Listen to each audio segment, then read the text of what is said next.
How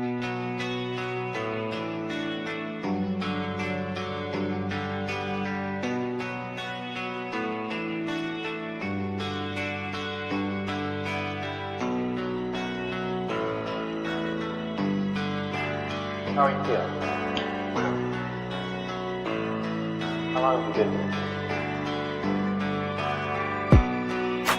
3 months, May 17th. And what brought you? That's difficult to answer.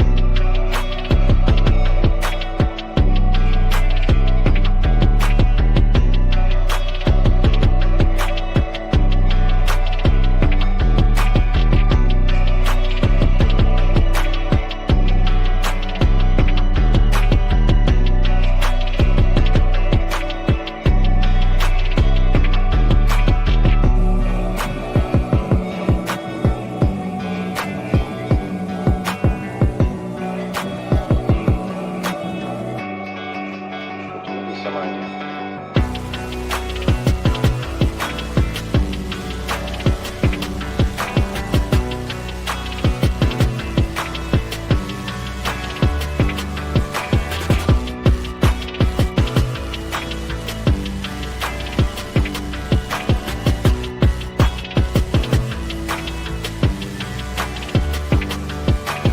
I am not completely like other people.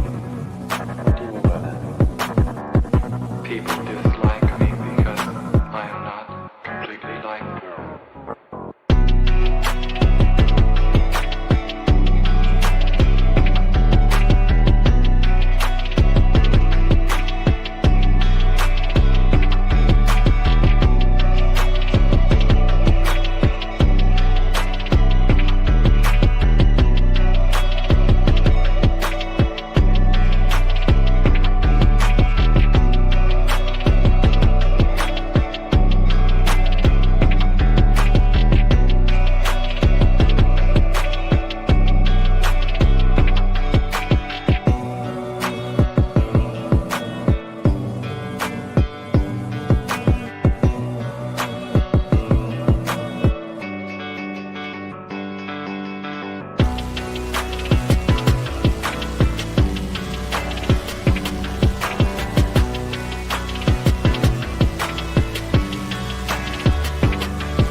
I am trying to do with my life something which few people try to do, and this influences my thinking and consequently my action.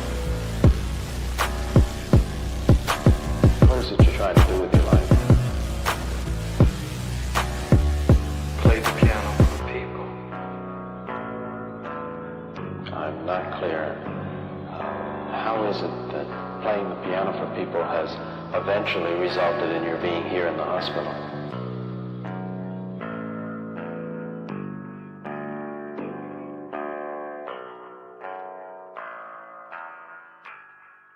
That's difficult to answer.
this the end? There's a noise inside my head of crying people facing death. Is this the end? Is this the end?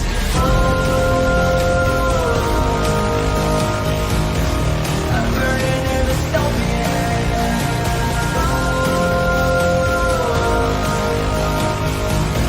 there's no place to hide.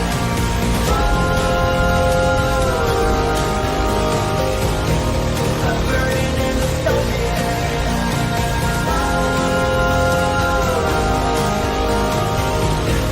this is the final genocide.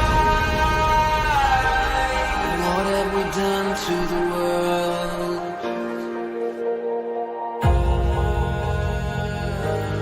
What have we done to the world?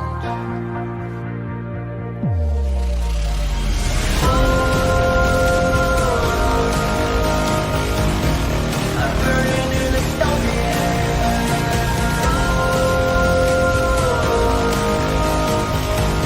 there's no place to hide.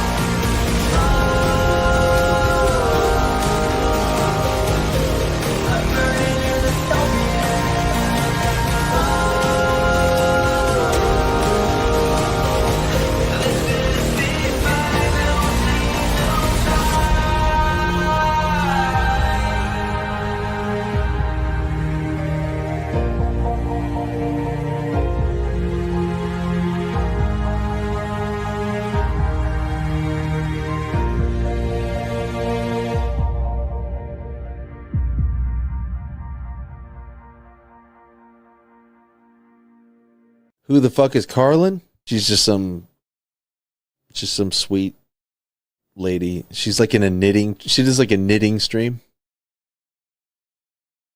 She's like a knitting YouTuber. She does knitting. Can we grow up a little bit and Alt not Girl be sent retarded? $200. Have you seen the work of Karlyn Borysenko? Anti-commie cult leader and is obsessed with looking at what actual far-left communists are talking about and organizing today, infiltrating them. They infiltrated the universities, schools, media. She has the receipts to back it up. Primary source evidence. Infestation is dire and she calls Republicans idiots eating slop. Agree. Thank you for the big super chat. Yeah, oh, I know Karlyn B. She's solid. She's funny. I The like great her. noticer sent $200. Literally. So Not it's, Ian. it's not because Yeah. I haven't dangled my junk into the combat zone on purpose to get some camera footage, but that's the big part of what's the Is that problem. what you call reporting? Go and live under if streaming? you're going to do it. Yeah, go seriously. undercover. Otherwise, you're wearing a hunk of meat in a lion's den. Nick Shirley, I love you. Take care of yourself, man. Karlyn Borysenko went undercover. Do stuff like that. Like if you want to expose this thing, don't pariah, please. But Ian, here's and I agree with you to an extent.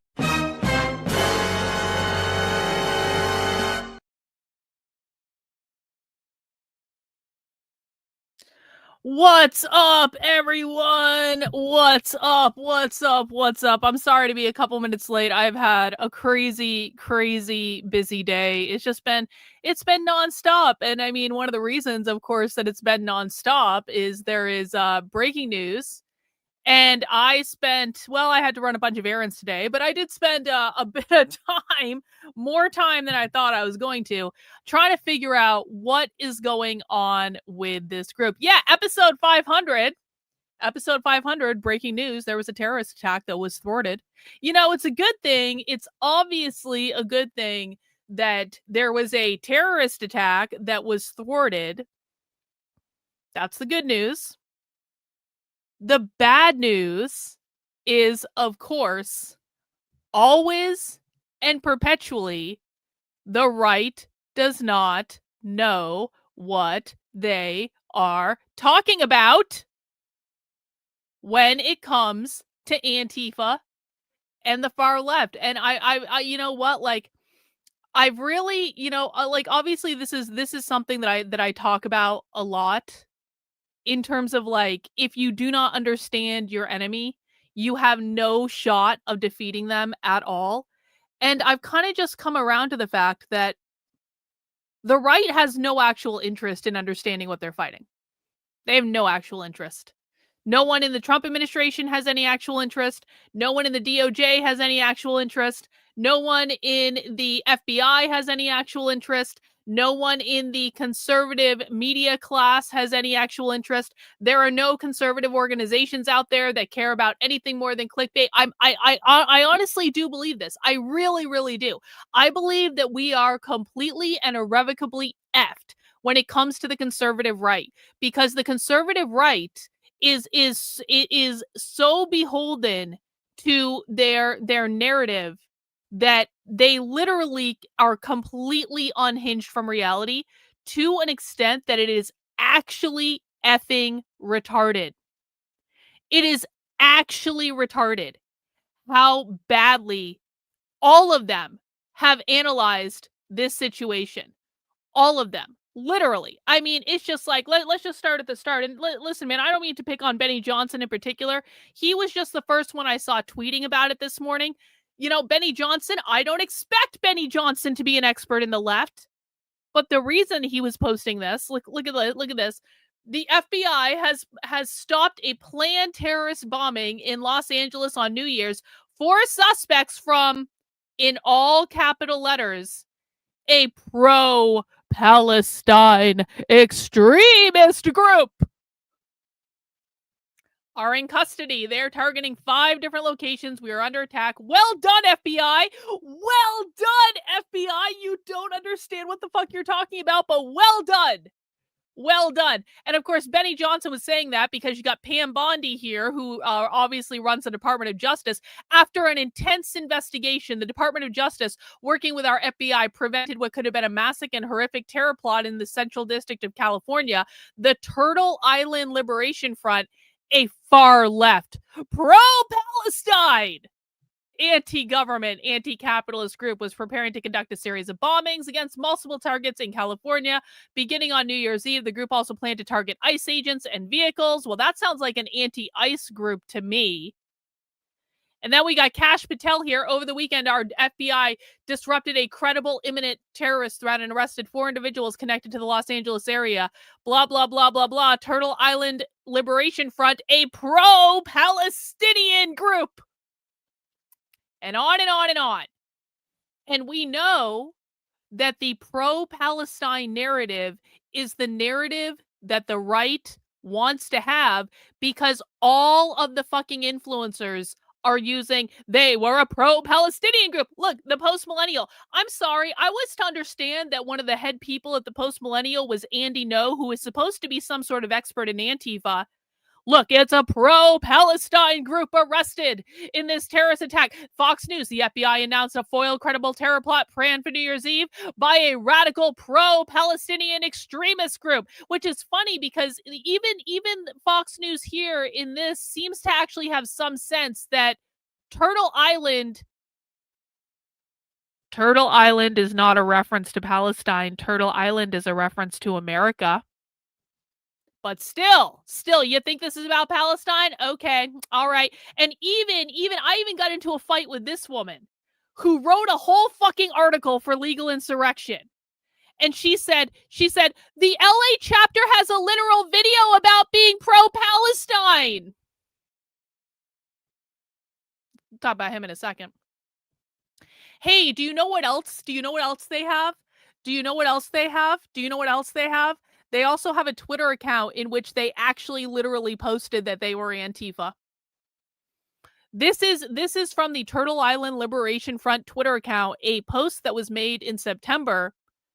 I'm declaring October 14th as Antifa Day. I'm Antifa, anti-fucking America.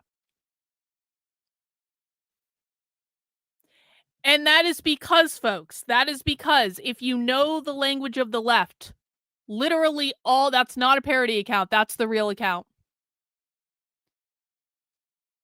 If you know the language of the left, all you had to know was that Turtle Island is a reference to North America. It is a reference to the indigenous idea that we are all on an island that is on the back of a turtle. That is what it is.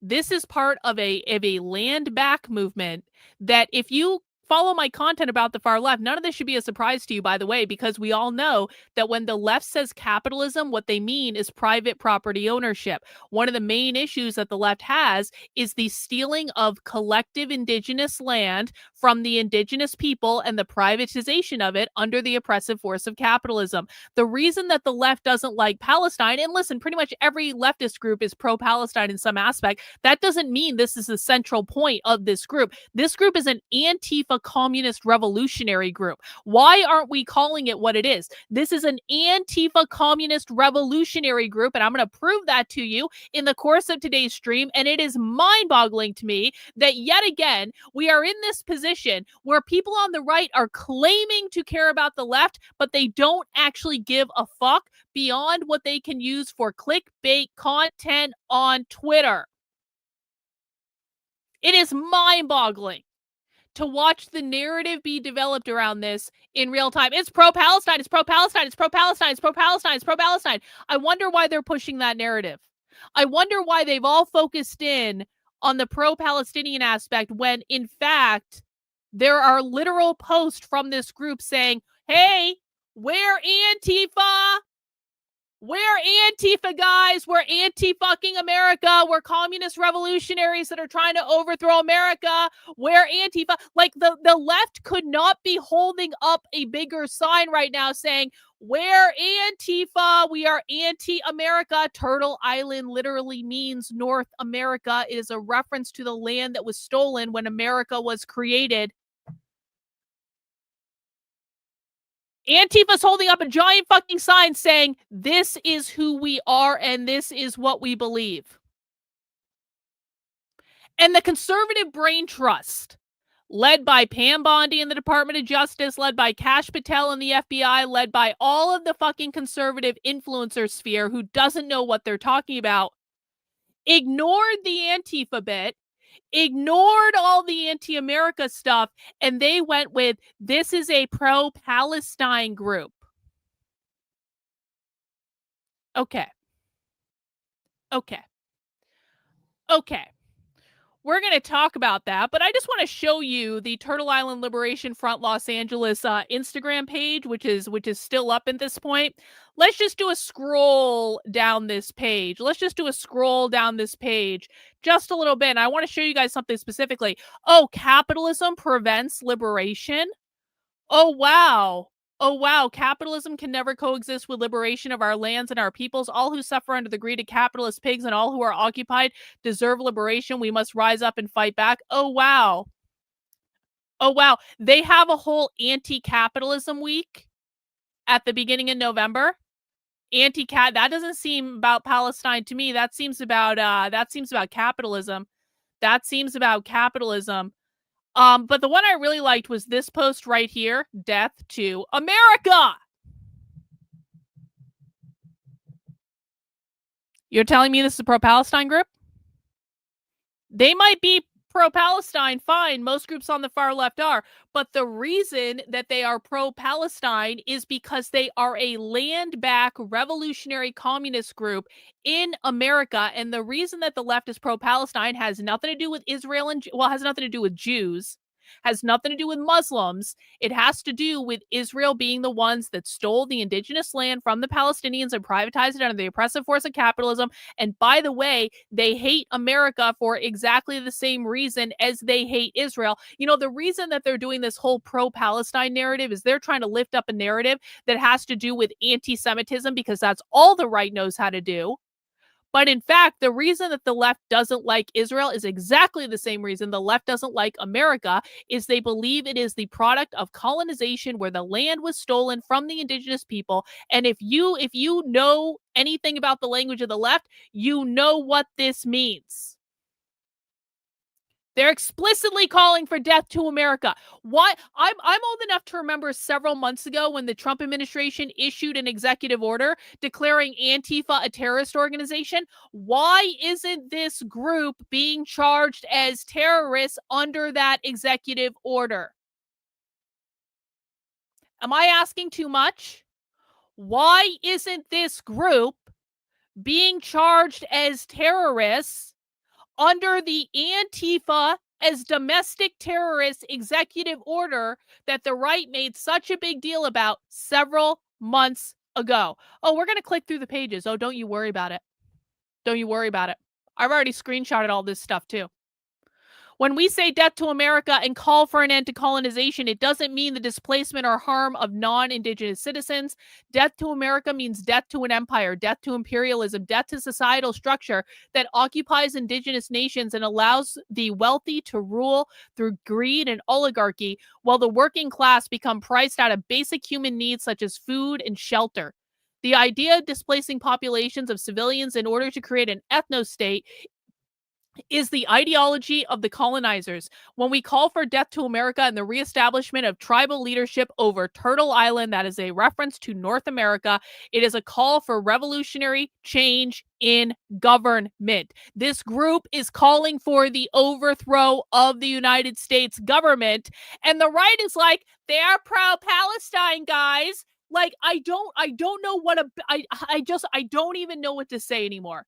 I don't even know what to say anymore. There have been a couple instances that have happened in the last couple weeks where I've just been hit in the face that no matter how much the right claims to care about defeating the far left and defeating Antifa and all that, they really have no interest in anything other than clickbait that serves their narrative, because you deliver them in a self-professed Antifa group calling to overthrow the United States government on a silver platter, and the right is like, this is about Palestine and Israel.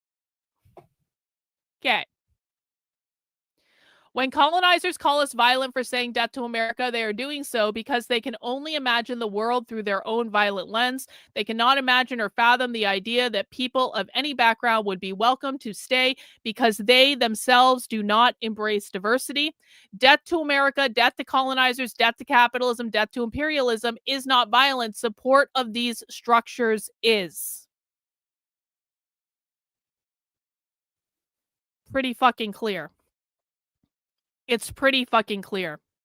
You know, Randy Fine, the good Jew Randy Fine, even went the extra mile. Let's listen to this is really why they're framing it as pro-Palestine. Let's read what Zionist Jew Randy Fine, who puts Israel before America every single time. Let's read what he had to say about this. A Muslim immigrant burning Holocaust survivors alive in Colorado wasn't enough. By the way, that Holocaust survivor in Colorado was never in a concentration camp. A Muslim immigrant executing National Guardsmen in Washington wasn't enough. Muslim immigrants attacking and killing non-Muslims in Australia wasn't enough. 9/11 wasn't enough. October 7th wasn't enough. Now the FBI have announced they've arrested 5 Muslim terrorists.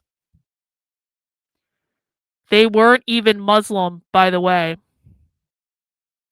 who are planning Muslim terror attacks on New Year's Eve in Los Angeles and New Orleans. This has to stop. Diversity is not our strength. Diversity has become so. It's all about the Muslims to the right. You know, I was thinking last week. I was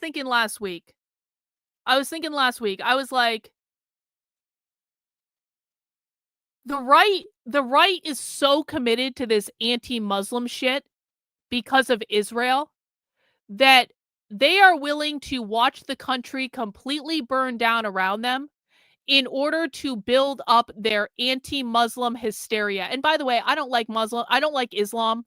I'm not pro-Islam in any stretch of the imagination. It's not an ideology that I find compelling at all in any way. I am absolutely not pro-Islam. But the fact of the matter is the absolute hysteria over Muslims and Islam and Ilhan Omar in particular, the absolute hysteria over Ilhan Omar, over Muslims and all this stuff, which is driven by Israel, by the way. I hope everyone understands that. They are willing to literally watch the country burn down at the hands of Antifa because they are more concerned with lifting up a Muslims are our biggest enemy and our biggest threat, and therefore we have to go to war with all Muslim countries on behalf of Israel. They would rather do that than actually defeat Antifa in America. It is a shocking just lack of prioritization on every single fucking level. It is astonishing what these people do. It is astonishing. Look at this lady. This lady retweets me. So I put out this video, and I would love it, guys, if you could all retweet this video and share it. It's pinned to the top of my Twitter right now.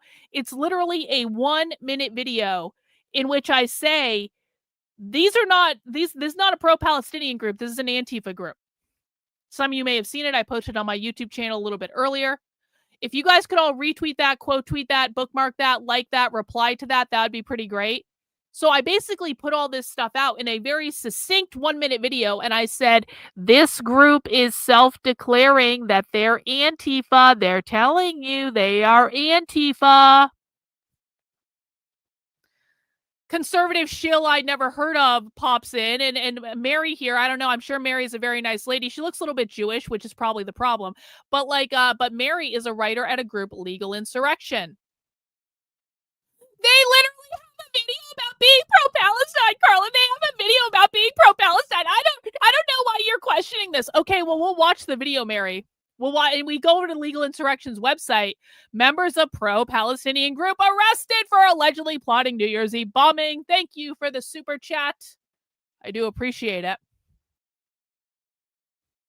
And so and she said, the woman in the video literally tries to connect Free Palestine to their stupid mission.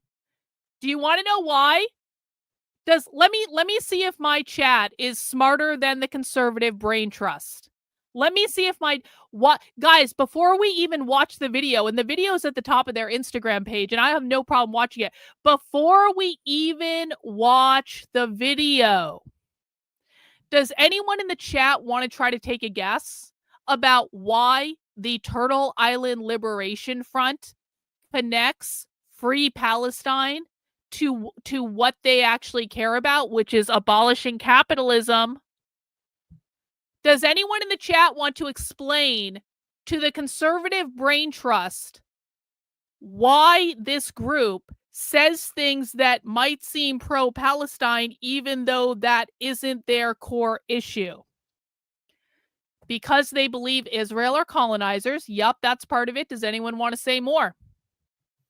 I know my chat is smarter than the conservative brain trust. I'm going to wait a second. Because the Palestinians are an oppressed class, because they see Israel as the colonizers. The colonizers are bad. The Palestinians are oppressed, and Israel are the colonist oppressors. Yup.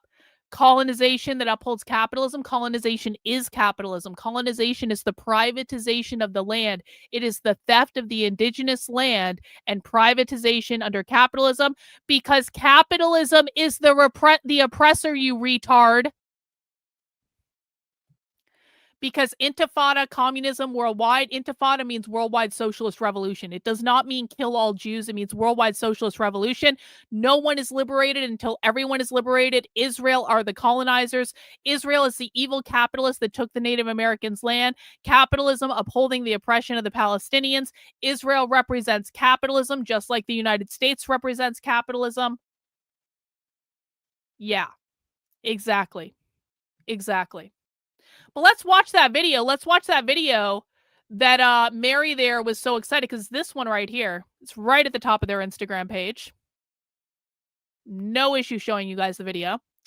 And now we'll be able to watch this video with the full context of what this person actually means and what they're actually talking about. Listen.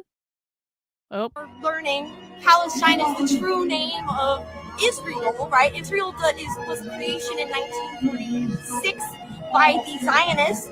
It's the same with Turtle Island. That was what the original tribes on the Americas, before it was called America, it was known as Turtle Island. Because believe it or not, if you look at the map, rather from the top down, but the bottom up, you flip that map of the Americas, it looks like a turtle.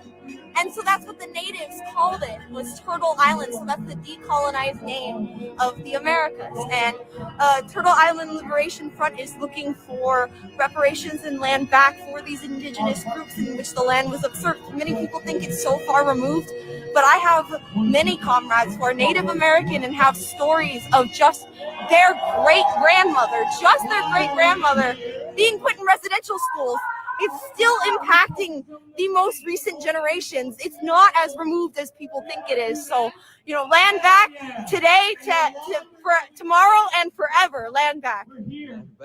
Turtle Island. Turtle Island. Thank you, Mary. Thank you. So in the video that was referenced by the conservative brain trust to say they're pro-Palestine, they're literally talking about America. They are the majority of this video is about reclaiming or decolonizing the indigenous land in America. What that means is overthrowing the government, overthrowing the capitalist system that stole the land in the first place, abolishing the Constitution, all that stuff. Reagan had a good chat here. It took her a minute to do it. Palestinian land was colonized by Israel, the evil settler colonizers. They are oppressed under the force of capitalism. The U.S. is also oppressed by the land being colonized by the indigenous, or belonging to the indigenous, yeah, that's exactly right. That's exactly fucking right. The majority of this video that's being presented is proof that they're pro-Palestinian because conservatives have so messed with the brains of their own audience that their own audience doesn't even look at information anymore. Their own audience cannot even engage with reality. The majority of this video is about overthrowing the government and decolonizing land in America. That is what this is about, because this is a far-left communist revolutionary group that is trying to destabilize and overthrow the fucking government in America. I don't know I don't even know what it's going to take anymore. I don't even know what it's going to take. The right is full-on retarded when it comes to understanding the left. They are full on retarded. Bro, this has nothing. Now we're getting the conservatives in here. Well, they should go back. That has nothing to do with it, you idiots. Where do you want them to go back to? Exactly. Where are you suggesting? Do you even understand what's being talked about right now? Well, let's talk about Andy No. This is another part of this. Andy No is twittering, federal officials have neglected far-left terror for so long, there may not be enough time to catch up. I wonder why that is, Andy. Let's talk about Andy No. Because Andy No, of course, being that he is the conservative influencer that says that is supposed to be the expert about Antifa. Andy No is supposed to know everything about Antifa and the far left. So, of course, Jack Posobiec called Andy No to say, Andy, what can you tell us about the Turtle Island Liberation Front?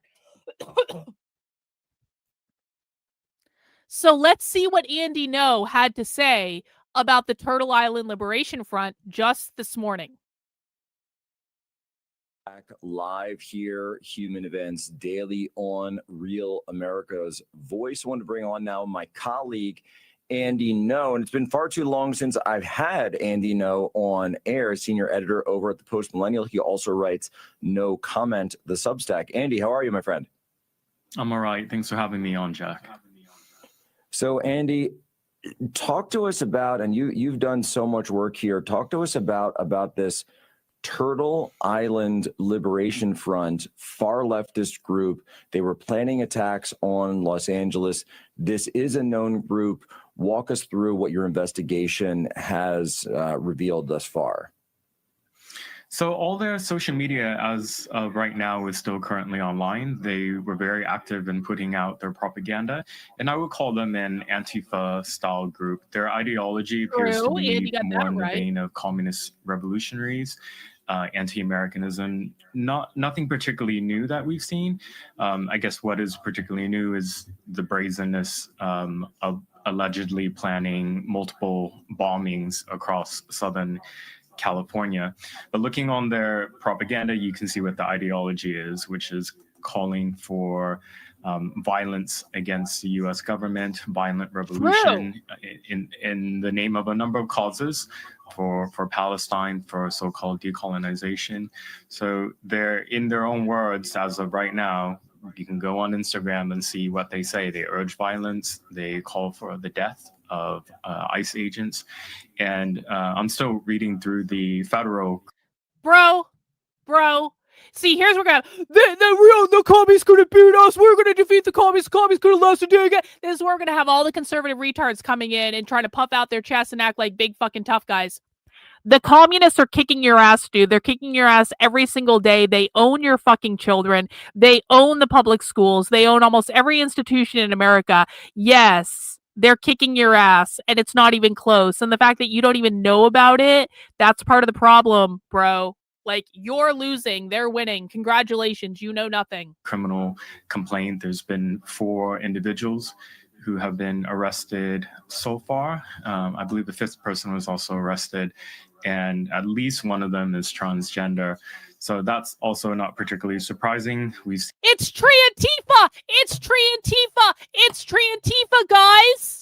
Andy No is writing a book about Triantifa, so of course he has to go on and say, you know what this really is? This is Triantifa, which Triantifa, for people who don't know, Triantifa is not a real thing. Triantifa is something that Andy No made up and pushed because he's writing a fucking book about it. But oh, it gets better. It gets better. Hang on, we'll get back to that in a second. Tate, and thanks for the super chat. You know what pisses me off is, yes, Antifa is a problem, but the big problem is communist ideology. This goes for Antifa and every communist cell. The problem is communist ideology, not just Antifa. I definitely agree with that, Tate, and thanks so much for the super chat. But it gets better, guys. It gets better. Hang on. Now, basically, whenever there is a incident or allegation of far-left political violence or domestic terrorism, there is now always a nexus of transgenderism. It's Trantifa, guys. And we see this again and again, where there are these far left groups, these Marxist groups. They're using Turtle Island. Their flag is very interesting because it reminds me of one of these, at least one of the flags I've seen associated with them, the red and black. So the black color of anarchism, the red flag of communism, the mixing of red and black, as almost always seen in Antifa organizations, and of course they use the turtle. So Andy, what does Turtle Island refer to? So I don't know the significance of this yet. I had not had a chance to look into this particular group. I don't know the significance of Turtle Island.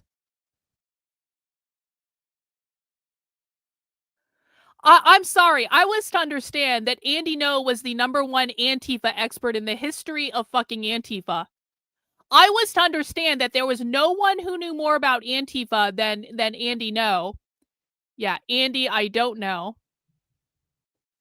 Andy No doesn't know what Turtle Island refers to. Andy No went on a national show where his literal job is to inform the public, and he couldn't do basic 101 level research about what Turtle Island refers to. Listen, if Andy No was smart, he would have gone to ChatGPT and said, ChatGPT, can you please explain to me what Turtle Island means? Turtle Island is the name many indigenous peoples use for the continent now called North America. It comes from indigenous creation stories, blah, blah, blah, blah, blah, blah, blah, blah, blah, blah. Today, Turtle Island is often used as a decolonial term instead of North America, is indigenous rights, environmental, and sovereignty movements to emphasize pre-colonial identity and continuity. But wait, couldn't Andy have just watched this fucking video that's literally pinned to the top of their page? Doesn't this person explain exactly what Turtle Island is in this video and what it's a reference to? Hang on, let's just watch it again. Are learning Palestine is the true name of Israel, right? Israel was a creation in 1946 by the Zionists. It's the same with Turtle Island. That was what the original tribes on the Americas, before it was called America, it was known as Turtle Island. Because believe it or not, if you look at the map, rather from the top down, but the bottom up, you flip that map of the Americas, it looks like a turtle. And so that's what the natives called it, was Turtle Island. So that's the decolonized name of the Americas. And Turtle Island Liberation Front. Turtle Island is the decolonized name of America. It is a reference to the indigenous land of North America before it was colonized. Now, listen, I'm not saying that Andy No doesn't do his own fucking research, but it's pretty clear to me that if Andy No had just done basic research in ChatGPT, or had he watched the video that's now being like shared everywhere all over conservative media as proof this is a pro-Palestine group, Andy No would have known what Turtle Island meant. I haven't even done many deep dives into the land back movement, but I know of it and I know what Turtle Island means because this is something that the left talks about. Why doesn't Andy know this? Oh, wait, because he doesn't do his own research. He pays other people to do his research for them because he is now a Twitter journalist living in London, reporting on things that go viral on Twitter without actually understanding the topic that he is reporting on. But understanding the truth makes him wrong, and you're right. I of course am right in this particular case. Let's listen to Andy again say he doesn't know what Turtle Island means. And then we will listen to Jack Posobiec, who has done his research, explain to Andy, well, Andy, here is what that means, bro. Turtle. So Andy, what does Turtle Island refer to? So I don't know the significance of this yet. I had not had a chance to look into this particular group. They're really, from what I can get a sense of, regional to California, although at least one of their... No, it's also a national group. It is not just regional to California. There is a Los Angeles chapter. There is also a national group. Alleged members is also in Louisiana. So I'll have to keep investigating. But I think a lot of times the names of these domestic terror left-wing groups, they serve sort of an ad hoc function.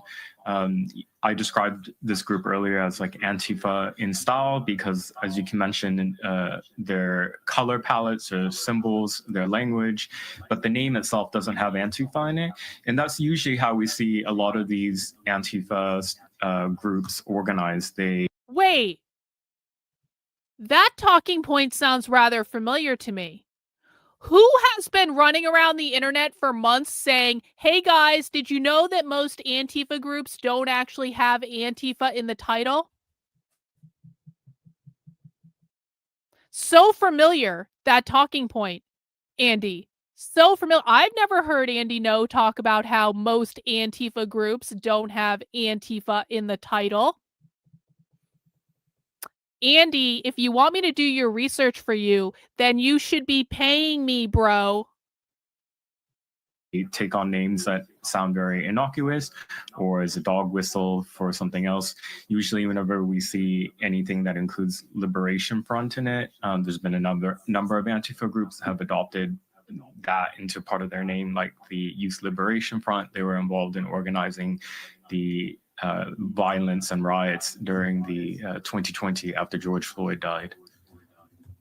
Well, the one that I was, and I haven't seen this direct connection yet, but the one suspicion that I had was that Turtle Island is a reference that I've seen a lot by some Native American groups, American Indians, to sort of the So Jack Posobiec knew what Turtle Island meant, and Andy No did not know what Turtle Island meant, even though, again, Turtle Island is not specific to this one group. It's not as though Andy would have had to do a deep dive research into this one specific group.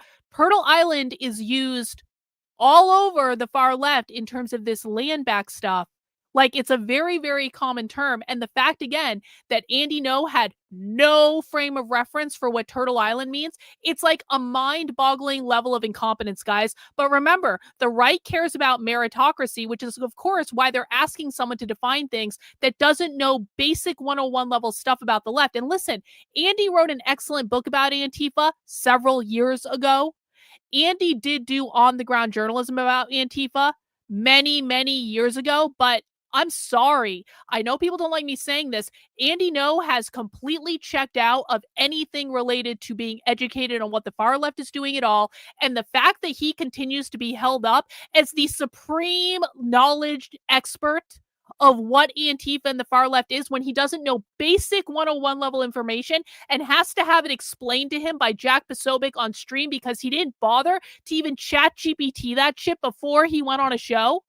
It's an incredible level of incompetence. It's an incredible level of laziness. And the fact that this is the guy that's supposed to be teaching the right about Antifa is why the right knows nothing about what they're talking about.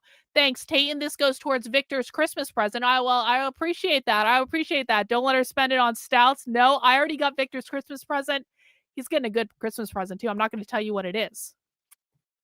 Let's keep listening. Land mass of North America itself. So they say that, oh, this land that we live on is, they believe we live on the back of a turtle, and there's a lot of American Indian mythology regarding this. So that phrase Turtle Island, I have seen used in a reference to what they would call, in First Nations, they would call it in Canada, and American Indians in America. And so I don't know if that's exactly what they're referencing, but to me, it seemed like that was probably an indication of what they believed they were. That America. And look, they're holding a sign here that says "Death to ICE." Why death to ICE? Because ICE represents borders. Borders represent capitalism. ICE are no different than the police when it comes to the far left. The fact that Jack Posobiec just literally had to explain all that to Andy Ngo should be embarrassing to both Andy Ngo and Jack Posobiec, quite frankly. But, props to Jack Posobiec for knowing what he was talking about. I mean, Jack Posobiec wrote a whole book about communism with Joshua Lissick. So I know that Jack Posobiec has more game than I think people sometimes give him credit for on this topic. Jack Posobiec isn't right about everything, but he does a fairly good job. Better than most of the conservative shills. But again, I'm just like, man. American society, that Western society is an imposition on top of these indigenous groups and therefore must be destroyed in order to liberate it. This is also the plot of the famous TV show Yellowstone, by the way. So if you look on their propaganda online, it is a coalition of left-wing grievances, and it includes obviously Palestinian nationalists, but also those who are Mexican nationalists. Pro-Palestine. It's got to be pro-Palestine, because that is the narrative that Andy's organization is trying to shill to align with the conservative narrative. Master Shake, I got that video. Thanks. And those who are Native American nationalists, and what they have in common is none of them recognize the legitimacy of the United States as a nation state, and beyond that, call for its destruction explicitly through violence. They actually say through one of their rather recent posts is that stop marching, fight now, and they make a number of references to violence. They say we cannot vote our way out of this. So I'm not particularly surprised with the allegations from the federal government against this particular group. We've seen over and over, there's so many. This is just unfortunately a drop in the bucket of within this type of radical left space of groups that operate openly online on these mainstream social media platforms, calling for violence against individuals or anti-government violence. It's funny.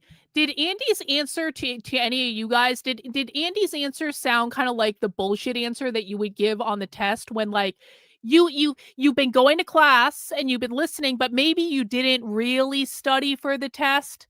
Like, some of the keywords that are going to show up on the test, but maybe you didn't really study for the test, and now you're taking the test and you're like, oh shit, I need to bullshit an answer to this right quick that sounds like really good. That's exactly the answer that Andy Ngo just gave. He's like, listen, I know some of the keywords and I took a look across their Instagram page real quick, but like, I need to make this sound really, really good. Like, I know what I'm talking about. There were no specifics in what he was saying. There were no references in what he was saying. There was no reference to like the specific language or the terminology or what they mean by all this or what their motives is in all this. Like, it was the bullshit answer that you do on the test when you realize that you didn't study as much as you should have, and now all of a sudden you're being tested on the knowledge you have and you don't understand what you're talking about. So let's watch someone who does understand what they're talking about. This is a video that Master Shake just sent me. You said around 40 minutes. So this is a professor that was fired from Columbia University. Was it last year? Maybe the year before? Time is running together now. He is going to explain what Turtle Island is. Where the settler state, any state, operates vis-a-vis a politics of rights, not a politics of responsibility. And so the logic of settler colonialism is to eradicate, to eliminate the native, in this ongoing genocide, to engage in anti-black slavery projects, while at the same time conscripting diasporas into this settler colonial project. So everybody has to hyphenate their American identities, right? The Muslim American, the African American, the Native American, the Asian American, the queer American, the I don't know what American. But the only American that doesn't have to do that is the white American that is assumed to be the native of the land. And that becomes the question, right? Like, America is false to the present, to the future, its ongoing past to genocide, its homicidal present, and its suicidal future. And this is what we're discussing. America is leading this war. It is a settler colony. We have to contend with that. There is no freeing Palestine without liberating Turtle Island, right? Israel is a mere... There is no freeing Palestine without liberating Turtle Island, by which he means overthrowing the government in America. The logic being that America are the ones that are driving the war in the Middle East, which is not untrue because we're funding all of it on the behalf of fucking Israel. And therefore, you cannot liberate Palestine unless you liberate America, liberate Turtle Island. That's what the Turtle Island Liberation Front means. Instrument in its arsenal. And so we need to shift the narrative from talking about resistance and Black people and indigenous people of color settling for the scraps that the white man leaves on the dinner table and assimilating into the structure. Hang on. Do you really think they can do that? Yes! They've been planning to do this for decades. They've been plotting to do this for decades. They've been organizing to do this for decades. Well, you guys have been ignoring this problem because you don't know what you're talking about and you don't bother to listen to the left. The left has been preparing to overthrow the United States government for decades. And they're getting closer and closer and closer all the time. And none of you guys have any idea because you don't listen to the left. All right. Bro, I'm very sorry. You're not smart enough to be in my chat. You aren't listening. I've spoken to you several times. You're now permanently banned. Goodbye. From talking about resistance and the IQ Black test. people and indigenous people of color settling for the scraps that the white man leaves on the dinner table and assimilating into the structure, because again, it's a structure, right? This is what Kwame Ture had noted. Mobilization is one thing. Organization is about learning structures, and we're dealing with a structure. We need to transition in dealing with structures and understanding the difference between mobilization and organization, and understanding the difference between resistance and anti-colonial resistance and liberation, because anti-colonial resistance is reactionary. It's about talking about surviving or moving beyond surviving, which is reactionary, to talking about thriving. If we fail to understand the scope and the nature of the enemy, we'll succumb in every battle. What are we fighting against and what are we fighting for? Right? But this is part of the indignity of not contending with structures, of wanting to have our cake and eat it too. Oh, look, I'm an American and I'm going to free Palestine. Right? When we have the equivalent of 2 atomic bombs, the destruction of Gaza schools, hospitals, universities, 247 masajid at the very least, 3 churches, 199 heritage sites. Right? So this becomes the question. Can we contend as settlers on this land and centering indigenous people? Because again, indigenous people are this add-on unit of analysis, whitewashed intersectional unit of analysis that we composite in essay papers and empty lab acknowledgements. Oh, we're stolen this and that lab. How are they being centered? How is land back being centered? How is indigenous sovereignty being centered to actually contest, to threaten settler sovereignty, which is what the US is built upon, and to center Black self-determination too?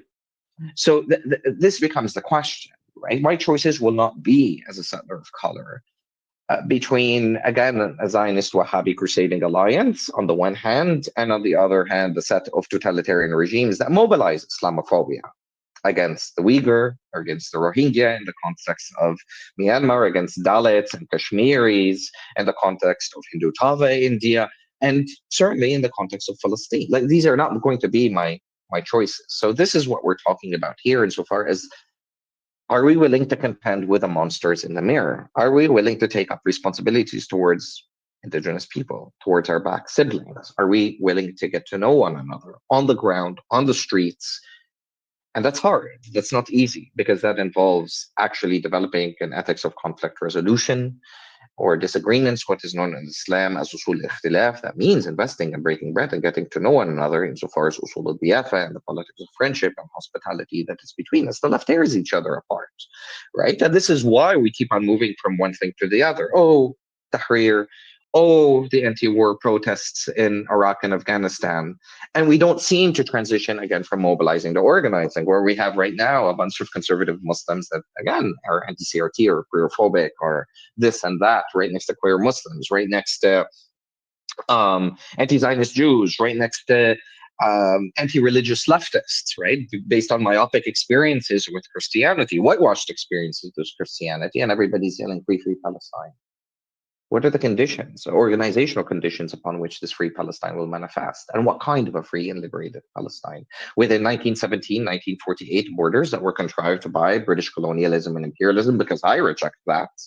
So this becomes the question of investing in one another and getting to know one another, which is, and again, we're going to talk about the embodiment of these encampments and so on and so forth. So this is now the key. BDS is great. Blocking ports is great. Shipping, commerce, travel, trade, ruining even a liberal's day is great.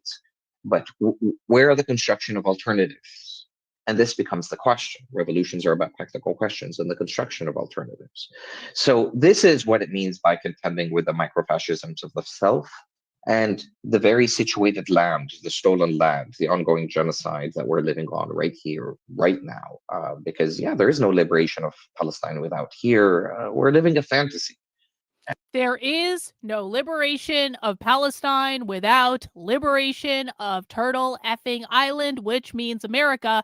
And by liberation, they mean the abolition of capitalism, the overthrow of the U.S. government, the abolition of the Constitution, the implementation of a Marxist society, the return of the land to the collective, because capitalism means private property ownership. It could not be more clear. It could not be more clear. And quite frankly, if you have watched any of my content at all, you probably knew this. But again, to actually watch the conservative narrative being formed in real time because they are relying on their own audience to not know what they are talking about. They are relying on their own audience's ignorance about the left. It's a pro-Palestine group. It's a pro-Palestine group. It's a pro-Palestine group. It's a pro-Palestine group. It's a pro-Palestine group. Hang on. It's a pro-Palestine group. It's a pro-Palestine group. I don't know why you would think this is about America. It's not as though they have a whole thing on their Instagram saying death to America. It's a pro-Palestine group, guys. Pinky swear, trust us, bro. It's a pro-Palestine group. This is all a pro-Palestine group because we hate Muslims and we want to spin up our audience against Muslims. So it has to be a pro-Palestine group. Do you guys see how this works?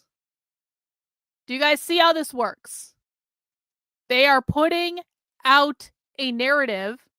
The government, the Trump administration, is putting out a narrative because they want to push this anti-Muslim stuff because it really riles up their audience. And why do they want to push the anti-Muslim stuff? Because of Israel. It's all because of Israel. They are lying to the American people because of Israel, and they are relying on the ignorance of their own audience, which is why none of these people ever actually educate their audience about what the left means and what the left is trying to do. But I'll educate you guys if you want. I actually have a video here about the land back movement. It's about a 17-minute video. And so this is not a video that was produced by the Turtle Island Liberation Front, but it is about what they believe. It is directly related to the ideology that is driving that particular group. Oh yeah, that's the other thing. They incorrectly say that Tyler Robinson is Antifa. By the way, Tyler Robinson is not Antifa. Tyler Robinson is not a far leftist, not in any way. Tyler Robinson had some leftist ideas, but he was absolutely not a part of Antifa. He was absolutely not a far leftist, but they lied to everyone about that.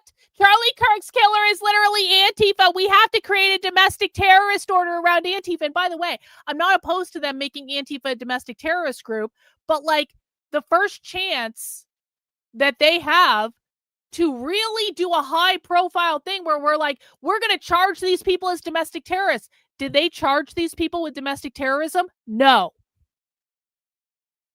They did not. They actually ignored an opportunity to charge the actual Antifa domestic terrorists with domestic terrorism under Trump's executive order because it is not convenient to the narrative that they're selling. But they'll push the lie that Tyler Robinson was a far left Antifa member when he absolutely was not in any way.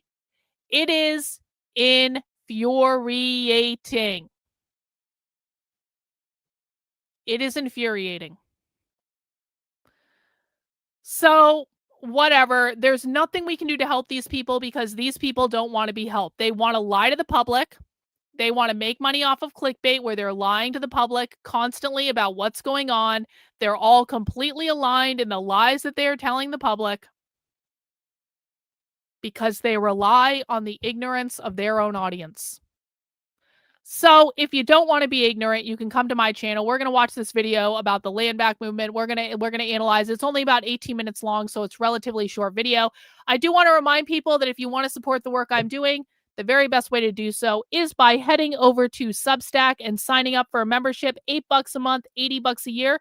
You guys keep me in business. I am 100% funded by you. If you guys appreciate my work, you can also feel free to send in a super chat. It is the 500th episode of this show, which is crazy. I never thought I would get to 500 episodes on this. This was like a show that I was like, I need to do a consistent stream because I'm completely shadow banned on YouTube. And so I need to stream at the same time every single day. And then everyone was telling people that I was running some sort of cult on my YouTube channel, which is, I'm like the worst cult leader in like the history of America. Because, like, I don't actually force anyone to be in my cult. And if you want to leave, I'm not going to stop you. I don't actually really care. And I kick people out of my cult all the time. But because I had this crazy person on the show, on like Twitter that was calling me a cult leader, I decided to call my show The Cult. But it actually works out perfectly, honestly, because the far left is a cult. The far left is absolutely a cult. And so why not? Why not have a show about the far left where most of what I do on this show is analysis of the far left? Why not have it be called The Cult? It makes total sense, but it's also nice kind of like entendre for like other things that are going on. Anyway, if you want to support the work I'm doing, please make sure you are signed up on the Substack. Please feel free to send in a super chat. I would really appreciate it. I am 100% funded by people like you. I cannot do this type of work if you guys are not funding it. So please sign up if you want it to continue. I got a lot of big plans for 2026. I got some big plans for 2026, and I can't do it without your help. Little Miss, 2 ladies in with the $50. Here is $50 for our 500th show. Much respect, Karlyn. Julietta, and Jenny say hi. Love you guys. Appreciate you. I saw the picture in the Center for Left Wing Studies shirt. It looks awesome. 2 ladies' daughters has a Center for Left Wing Studies shirt, and he sent me a picture of it. It just looks like actually really cool in person. So I was really happy to see that. Thank you so much for the super chat. You are the best. All right, let's get into this video, guys. Let's get into this video. Because unlike the conservative retards of the internet, I will actually educate you on what the left believes. If you have questions about what the left believes, make sure you ask them in the chat, okay? And we'll break down the language. We'll break down the ideas. This is a video that was recommended to me by multiple people. It's on a channel called Andrewism that seems to have a lot of far left content on it. And look at this. What's this? What's this? The Solidarity Index. Maybe we'll watch that next. I'm going to bring that up now. Look at all these videos about the land back movement. It's almost like all of these videos in the sidebar about the land back movement were readily accessible to Andy No had he wanted to do the most basic research about what he was talking about. But Andy No doesn't want to do research. I'll do it. I'll do it. Fine. I'll do it. Whatever. Let's get this party started. For centuries, indigenous peoples have been fighting back against their oppression. In a way, to be indigenous is to be in constant warfare as they resist threats to their sovereignty, economic well-being, cultures, languages, ways of knowing, and access to the resources on which their societies depend. I think the ideas, concepts, and practices of indigenous peoples are severely under-discussed, underappreciated, and underrepresented by, well, everyone. There's so much we can learn from the diverse cultures, philosophies, and worldviews that are under the umbrella of indigeneity. I want to do what I can to highlight these ideas in the coming year. Hey, Sassy, it doesn't fucking matter. Sassy, I've seen you doing a lot of debunking in the chat lately, and I want to remind you, it doesn't fucking matter if you debunk them. First of all, they can't hear you. Second of all, they don't care what you think about it. The left is telling you what they believe and why they use the name Turtle Island. And more so than that, the Turtle Island Liberation Front specifically told you why they use that term. And you saying, well, that's not fair because reason it doesn't fucking matter. It doesn't matter. So please, we need you to be listening and no debunking.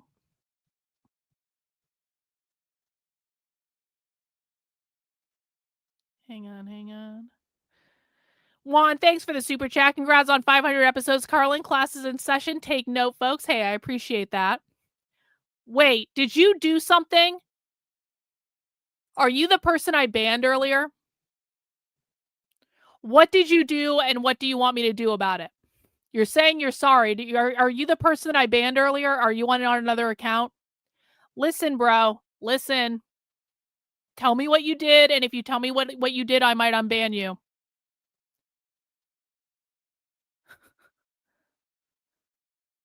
No, you're not the same person? Okay, cool. I appreciate that then. Starting with one of the most vital, yet one of the most misunderstood of the many currents of decolonization and indigenous praxis. Land back. Before we begin, I want everyone to understand that this video is introductory. Land back is complex and it can't be easily summarized into a 10 to 15 minute video.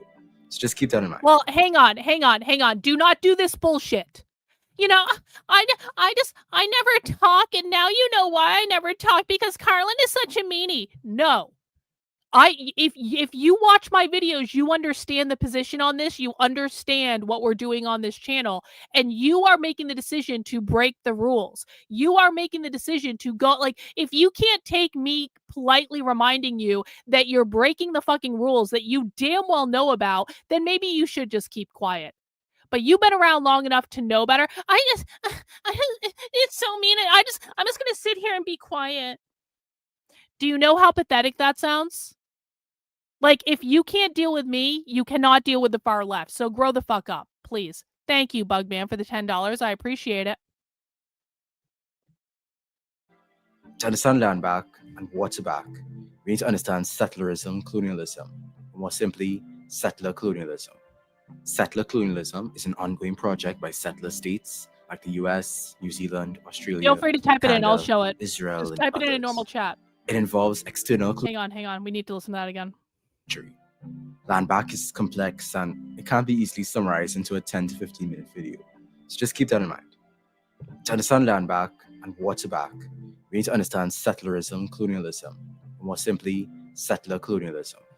Settler colonialism is an ongoing project by settler states like the US, New Zealand, Australia, Canada, Israel, and others. Settler states like New Zealand, Australia, Canada, America, and Israel. Just kiss the turtle. Sassy, K through 12 historical knowledge doesn't matter. Exactly. It doesn't. So when they're talking about land back, they're very specifically talking about the North American continent, except for Mexico, because Mexico is considered to be like the, what is it? Oh gosh, what is it called? What is the name for third world countries that they have? It's going to come to me as soon as someone says it. Global South. Global South. Okay. So except for Mexico, because Mexico's in like the global South, so they don't count or whatever. But it's a very specific reference to like countries that have taken the land from the indigenous and colonized it under what they would consider to be empire or capitalism. So Australia, New Zealand, Canada, United States, Israel. There are others as well. Settler colonialism. Settler colonialism is an ongoing project by settler states like the US, New Zealand, Australia, Canada, Israel, and others. It involves external colonialism, also called settlerism, which is when a colonizing power exports settlers, resources, knowledge, plants, metals, weapons, and/or animals to increase its wealth and land, like when the European Empire shipped millions of armed colonists to settle North America, many as indentured servants. And it involves internal colonialism, which is marked by the violent management of a colonized people and lands within the borders of the imperial nation through ghettos, reservations, police, schools, prisons, that sort of thing. A good example. Hang on. My grandmother is Cherokee. I have a coffee table book about her and her twins, so thank you for this. Hey, I appreciate that, Bugman. Thanks for the super chat. Of internal colonialism would be the residential schools in the US and Canada up to the 20th century that stole indigenous children from their families and stripped them of their cultures. Settler colonialism can be best summarized as the empire and the colony existing in the same. Okay, so what they're referencing here is that when the United States colonized the land way back in the day, they stole the land from the indigenous people. They took basically like Native American children and they put them in these special schools to help them assimilate to the culture of the colonizer, to assimilate to like white culture or European culture or whatever. And so what the left believes is when they took the Native American kids and they put them in these schools, they essentially were like stealing their culture from them, which by the way, they're kind of not wrong about that, but like whatever, like Europeans conquered America. It is what it is. You like assimilation is a thing, but like that's one of the things that they're talking about. Century that stole indigenous children from their families and stripped them of their cultures. Settler colonialism can be best summarized as the empire and the colony existing in the same geographical space. Settler colonialism is a process of destroying to replace. Indigenous versions of governance, land management, cultural practices, etc. are destroyed through colonization and replaced with the settler versions of those things, which are often radically different. The land stolen from indigenous peoples was then worked by peoples stolen from their own lands. Interestingly, it took the subversive collaboration of indigenous peoples, ruining slaves, and runaway Europeans for settlers to invent and propagate the racial hierarchy in order to create divisions among the exploited. In colonial Virginia, the lives of English, indigenous, and African indentured servants and slaves were quite similar at first. They were owned by their masters, and they worked shoulder to shoulder in the tobacco fields. Still, they sought relief from their grueling labor and difficult work conditions, so they'd run away, sometimes together. Yet when they were caught, their punishments were much different. In July 1640, 3 servants were captured in Maryland. 2 were white, and they were whipped and had 4 years added to their indentures. The third was a black man, and he was made a slave for life. That was the first legal distinction between Europeans and Africans made by Virginia courts. See, it's all connected. Settler colonialism isn't some simple historical moment or period. It's an ongoing structure that maintains and impacts everything in a settler state. Settler states like the US are built on settler colonization and slavery. That's not something that could be reformed away. Oh my and the initial fucking acts God. of settler colonialism. Oh my fucking God. I'm so sick of this shit. Okay, let me show you the Andy No driven narrative that the conservative brain trust is running with now. Just in, a transgender appears to be one of the 4 pro-Palestine leftists who plotted to bomb Los Angeles on New Year's Day. Trans violence is real. Zachary Page, with psycho eyes, nicknamed Cthulhu's daughter. Psychotic, but not even surprising. Leftism is a disease.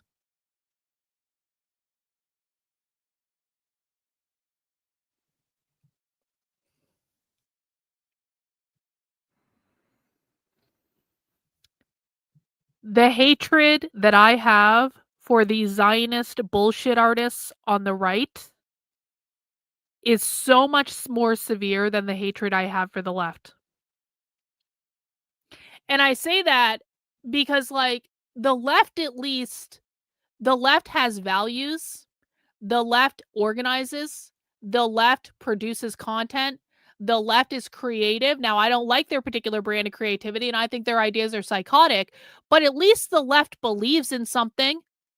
At least they're out there doing something. Now, obviously, we don't like. I obviously don't condone violence, and obviously, I don't condone leftist activism. I work against leftist activism, but just on the face of it, the left believes in something. They are literally willing to die for that thing. They are willing to go to jail for that thing. They are willing to sacrifice themselves for that thing. I think the thing that they want is batshit insane, and I don't want it at all. But the right doesn't believe in anything. The right is completely unhinged from reality. All they do is push narrative talking points and clickbait bullshit. They have completely destroyed the ability of their audience to hinge into reality. They have no clue what's going on. My hatred for the right and the clickbait bullshit con artists that drive the narrative on the right is so much worse than it is against the left. Because at least the left is real. They believe in something.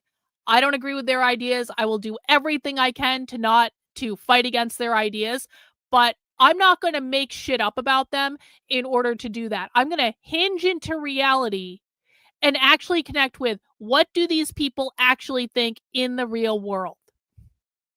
Whereas the right's like, let's just make a bunch of shit up that sounds good and helps us go to war on behalf of Israel.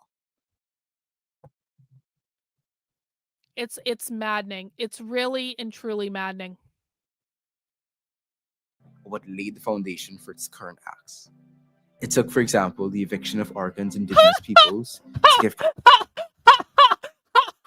No, no, I will never go on Tim Pool's show. Tim Pool is nowhere near my level of understanding about this. Tim Pool wouldn't even let me talk on his show. Tim Pool is afraid of me. Tim Pool's knowledge about the left is nowhere fucking close to my knowledge about the left. I would embarrass him on his own show, which is he would probably like yell and shout and cry and like get really pissed off at me and all. No, I will never go on Tim Pool's show. That will never, ever, ever, ever, ever, ever, ever, ever, ever happen, because Tim Pool is beneath me on this topic. He is so far beneath me, it's not even funny. But I appreciate you being here, Andrew. Marx lives over on Rumble. Unfair, Karlyn. The right believes more in worshiping Israel than communists love communism. Neoconservatives exist to conserve it. Yeah, you're probably right about that, actually. Thanks for the Rumble rant. I appreciate it. Yeah, Tim Poolberg would cry. He'd probably throw a temper tantrum. Tim would throw a fit. Everyone knows it. Everyone knows it. So no, I'm not gonna suffer that particular indignity. It's not gonna happen. Precedents to evictions as a whole in Oregon, something even non-indigenous peoples are dealing with today. Fighting settler colonialism involves a whole complex process of decolonization, which is deserving of its own video. Land back is just one part of that process. Decolonization. Land back. Okay, so pop quiz for the chat. If colonization means taking the land from the indigenous people and privatizing it under the oppressive force of capitalism, then what does decolonization mean? If we know what colonization means, the stealing of the indigenous land and privatization under capitalism, then what does decolonization mean? Returning the land to the indigenous people by any means? Kind of, yup. Returning the land to the collective, that's a better description. Overthrowing capitalism, it does mean that. Any other ideas? The abolition of private property? Yup. Taking the land so nobody owns anything? Yup. Giving it to the collective? Giving back the land, no private property, return of the land to the indigenous collective, and the abolition of the capitalist system. That's a really good one, Seeker. Well done. Seeker's been paying attention. Liberation from capitalism, it does mean that. Yep. So some people, so lots of correct answers in the chat. Congrats to everyone who got a correct answer. What I will say is, so one of the things that, one of the questions that I'm asked when it comes to this topic is they say, like, basically, so you're talking about taking the land being owned by one group of people and making it owned by another group of people. It's not exactly like that. So when the land gets decolonized, I'm explaining what the left believes right now. When the land gets decolonized, it's no longer owned by anyone. So colonization is the ownership of the land, the privatization of the land, so that you can exclude people from using the land. Okay? That's where borders come from. Borders are around denoting the private property.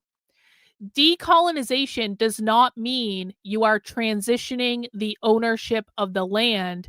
It means you are returning the land to what they call the caretakership of the collective. So what that means is there would be no owners of the land because no one owns land in a Marxist utopia. Capitalism means private property ownership. Private property, of course, includes land. There would be no land ownership in the communist utopia. But what they believe is that when the indigenous people took care of the land, it was under their collective kind of care. So even though no one owned it, everyone took care of it and everyone had access to it. Yeah, exactly. It's about removing the profit motive from the property. That's exactly right. So it's not about transitioning ownership from one owner to another owner, which is something that people often get confused. It's literally about removing the concept of ownership entirely. What's that process? Land back. Land back. A contraction of land and back. So let's start there. What is land? Well, it isn't just a plot of dirt. Humans grew out the earth, and our history remains rooted in our use of land and territory. Correct. From ecosystem management. Correct. So KK asks, so do they not believe the natives had their own borders with each other? No borders. No borders. The land was under the collective caretakership. No borders, no capitalism. Well, corporations wouldn't exist, Sassy. Corporations wouldn't exist. Management to resource extraction to expansionism. And with that expansionism comes the erasure of indigenous peoples and dispossession of their lands. The various powers of Europe are quite famous for this. In 1800, Western powers held roughly 35% of the Earth's surface. By 1878, they held 67%, and by 1914, European powers held a grand total of 85% of the Earth as colonies, protectorates, dependencies, dominions, and commonwealths. But don't get it twisted, huh? Asian powers like Japan and China don't have their hands clean either. Yet despite those claims, indigenous peoples never completely lost the connection to lands and waters. Colonizing powers used violent occupation, repeated displacement, and forced assimilation, all in an effort to eliminate the political alternative that indigenous peoples represent. But they couldn't and can't hide the land, so they have to resort to breaking the collective consciousness. Worse yet, they get to brush off this violence as unfortunate history if they acknowledge it at all. Hey, Jimmy, what is the left's definition of capitalism? Go. I love it when people in my chat are new here and they think they know fucking everything when in fact they know nothing. Hey, Jimmy, prove to us you know the left's definition of capitalism. Go. No, it's not own nothing. Incorrect. Want to try again? We speak in full sentences here on this channel.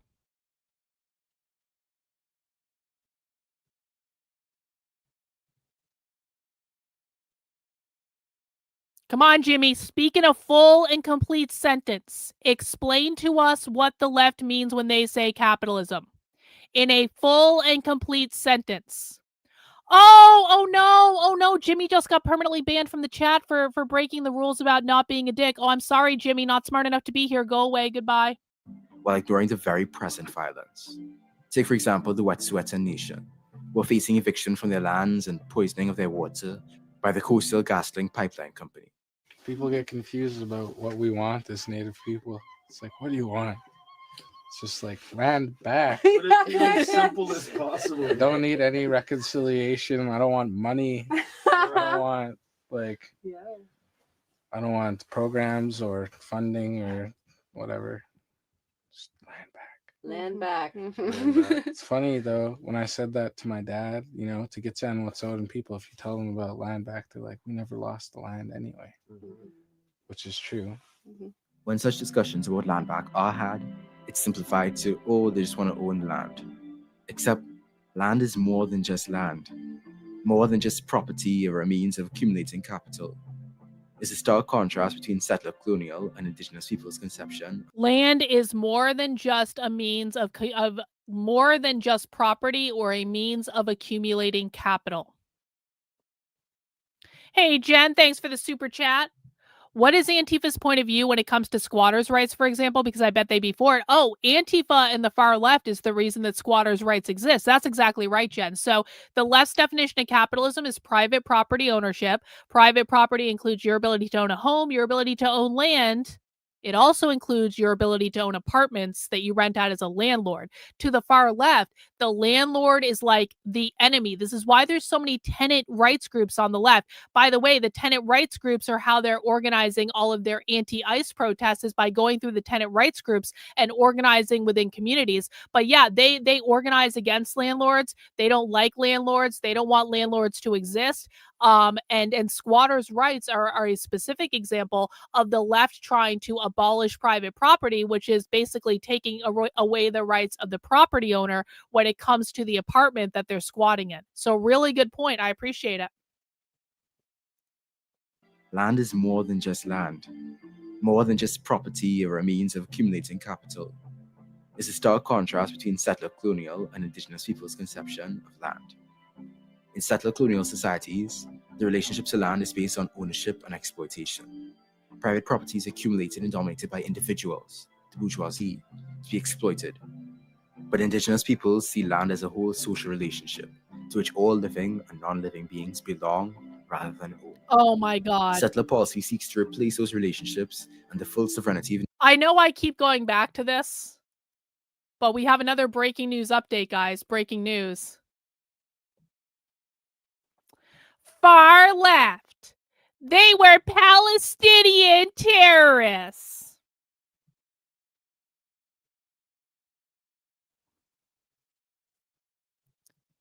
The Zionist conservative brain trust, everyone.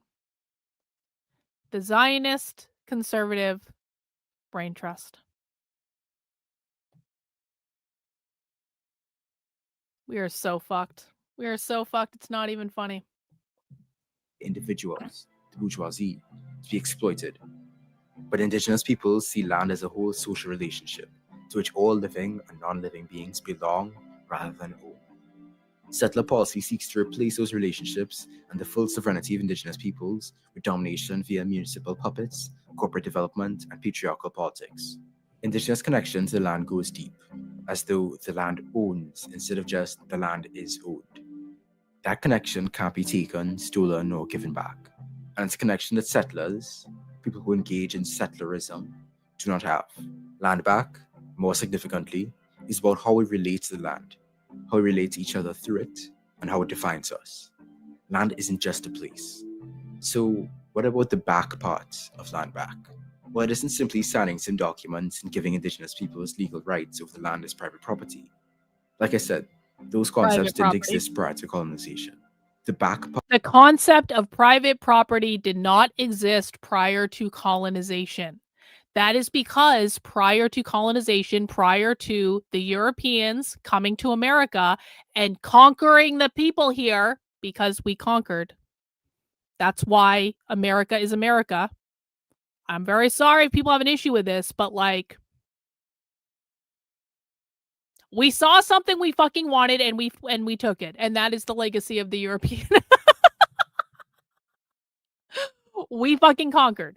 Okay.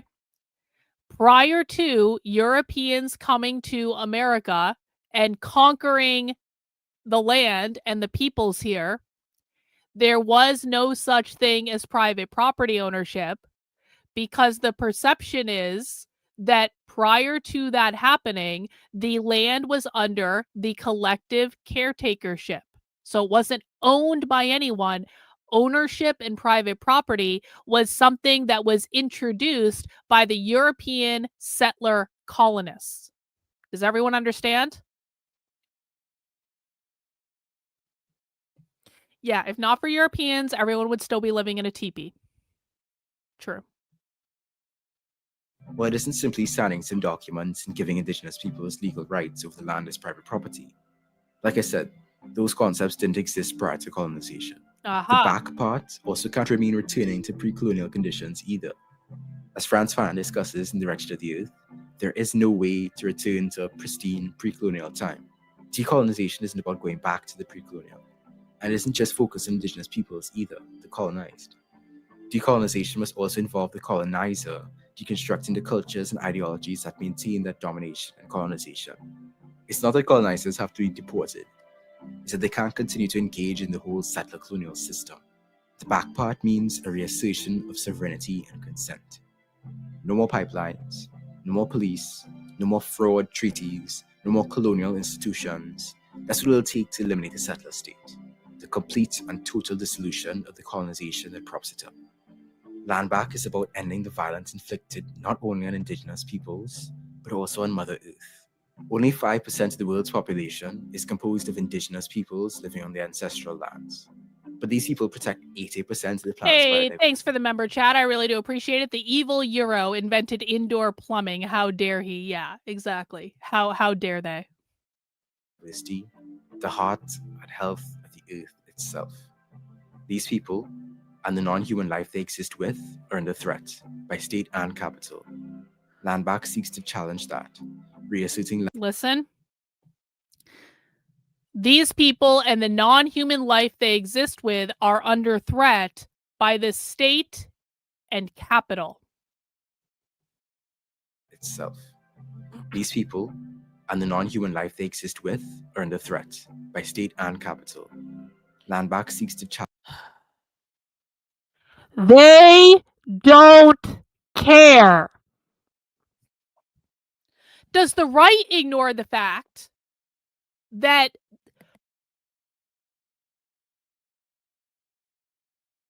every time I yell, I cough?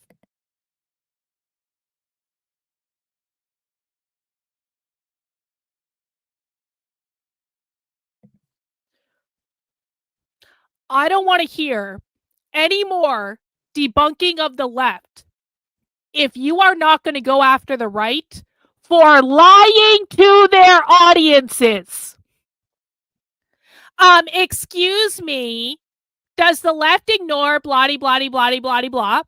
Well, I would say, sir, why the fuck are the conservative right lying to their entire audience when they have more than enough information to debunk everything that every fucking conservative influencer is saying, and you're more focused on, excuse me, I don't agree with the left because they don't know the definition of this. Why don't you focus on the fact that every right-wing influencer is lying to their audience right now? Why don't you focus on the fact that the Trump administration is lying to the American people? Why don't you focus on the fact that Pam Bondi, the Attorney General, doesn't know what the fuck she's talking about and is shilling a narrative that is unhinged from reality?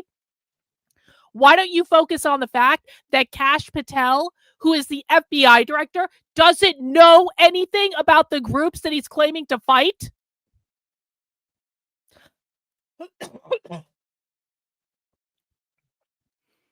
I will take your pathetic debunks of the left far more seriously when you call out the bad actors on your own fucking side that are lying to millions of people as we speak about what this is and why they're doing it. We don't debunk the left here because the left doesn't give fuck off what you have to say about what they believe. Do you want to know why the left doesn't care what you believe? Because they're winning. The left doesn't have to give a fuck what you believe. The left doesn't have to give a fuck if their ideas are hinged into reality. Do you want to know why? Because the conservative right is so feckless and so fucking pathetic that even though the left is completely unhinged from reality, the left is still winning and you are losing. So I'll wait for you to go call out all the conservative influencers on Twitter who are lying to people. And then once you do that, then maybe we can have a conversation about why the left doesn't hinge into reality. Challenge that, reasserting lands from the colonizing entities. Land back is a method of direct action. Even now, such battles are being fought across the world. Land back is a method of direct action. Even now, such battles are being fought across the world, from Chiapas to Rojava to Tibet to Palestine to all over the so-called United States and Canada. The various movements associated with land back each deserve the respect of a video of their own.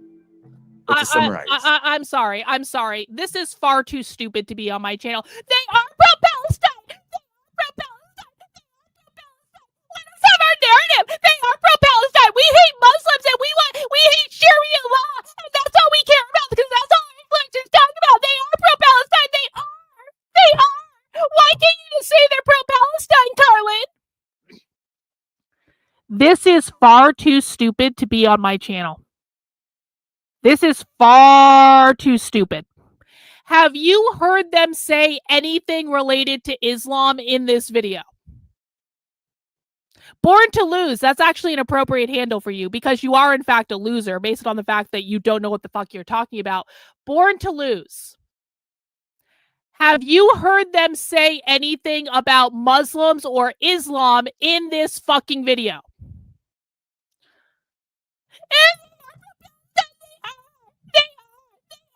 You're stupid. If you don't want to say they're pro-Palestine, you're stupid. Okay, you just got permanently banned. Not smart enough to be here. Bye.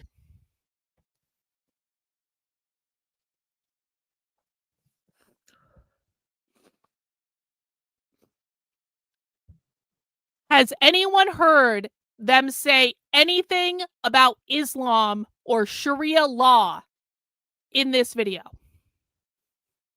Do we need to go back and watch it from the beginning? We're only 9 minutes into it. One in the chat if they have said anything about Islam or Sharia law in this video. 2 in the chat if they have said nothing about either topic.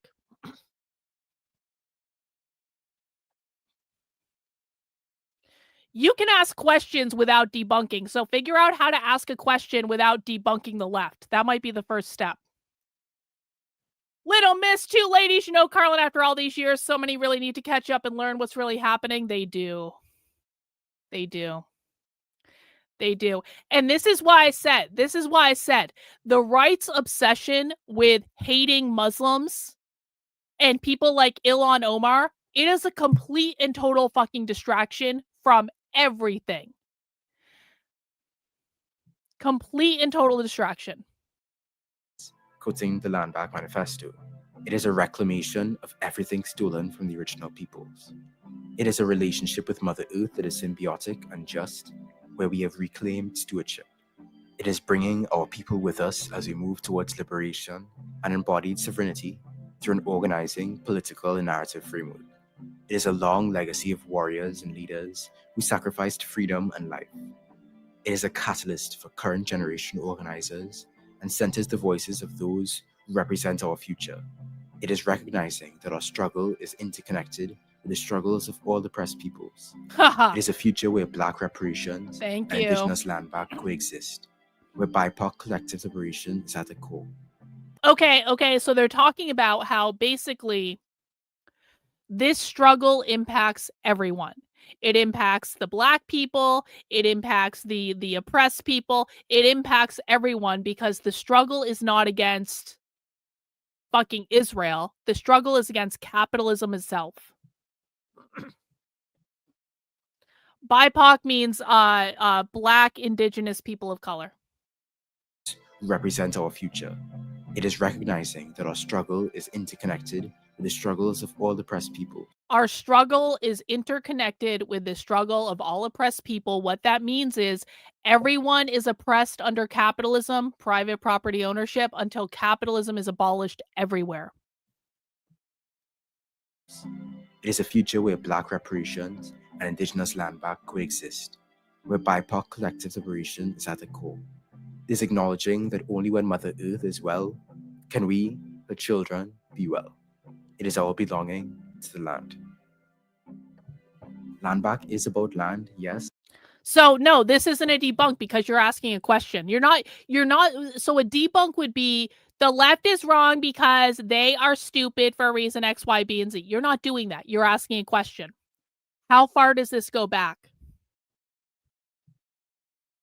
I mean, as long as America has existed, really.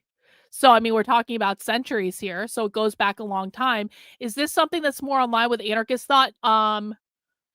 Well, it's certainly in line with anarchist thought, but I wouldn't say it's exclusive to anarchist thought because, again, remember, capitalism to the left means private property ownership.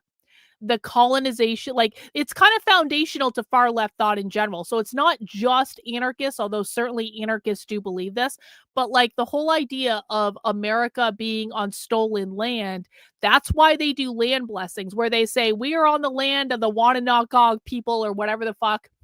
I don't mean to be disrespectful to Native Americans. I just don't know any of the tribe names.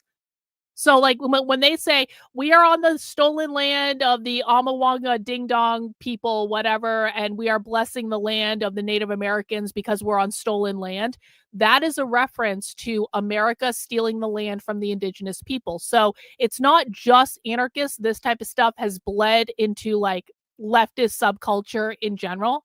How does this tie in with classical Marxism and communism? Because capitalism, the goal of Marxism and communism is the abolition of private property.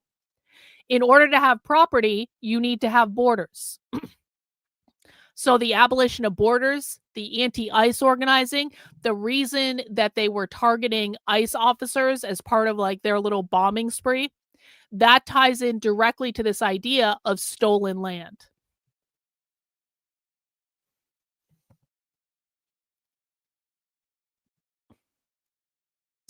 But it's also about freedom. Well, so this is a good question. What does Black reparations look like if money is abolished? Well, the abolition of money makes in a Marxist society, all the resources would be available to everyone. So the abolition of capitalism would effectively, in their minds, be the reparations. So when they're talking about money, they're talking about a pre-communist society. They're talking about what they would do under capitalism in order to basically destabilize the system, because mass reparations would absolutely destabilize the system. But they're not talking about giving money out in the communist society. They're talking about giving money out in the capitalist society.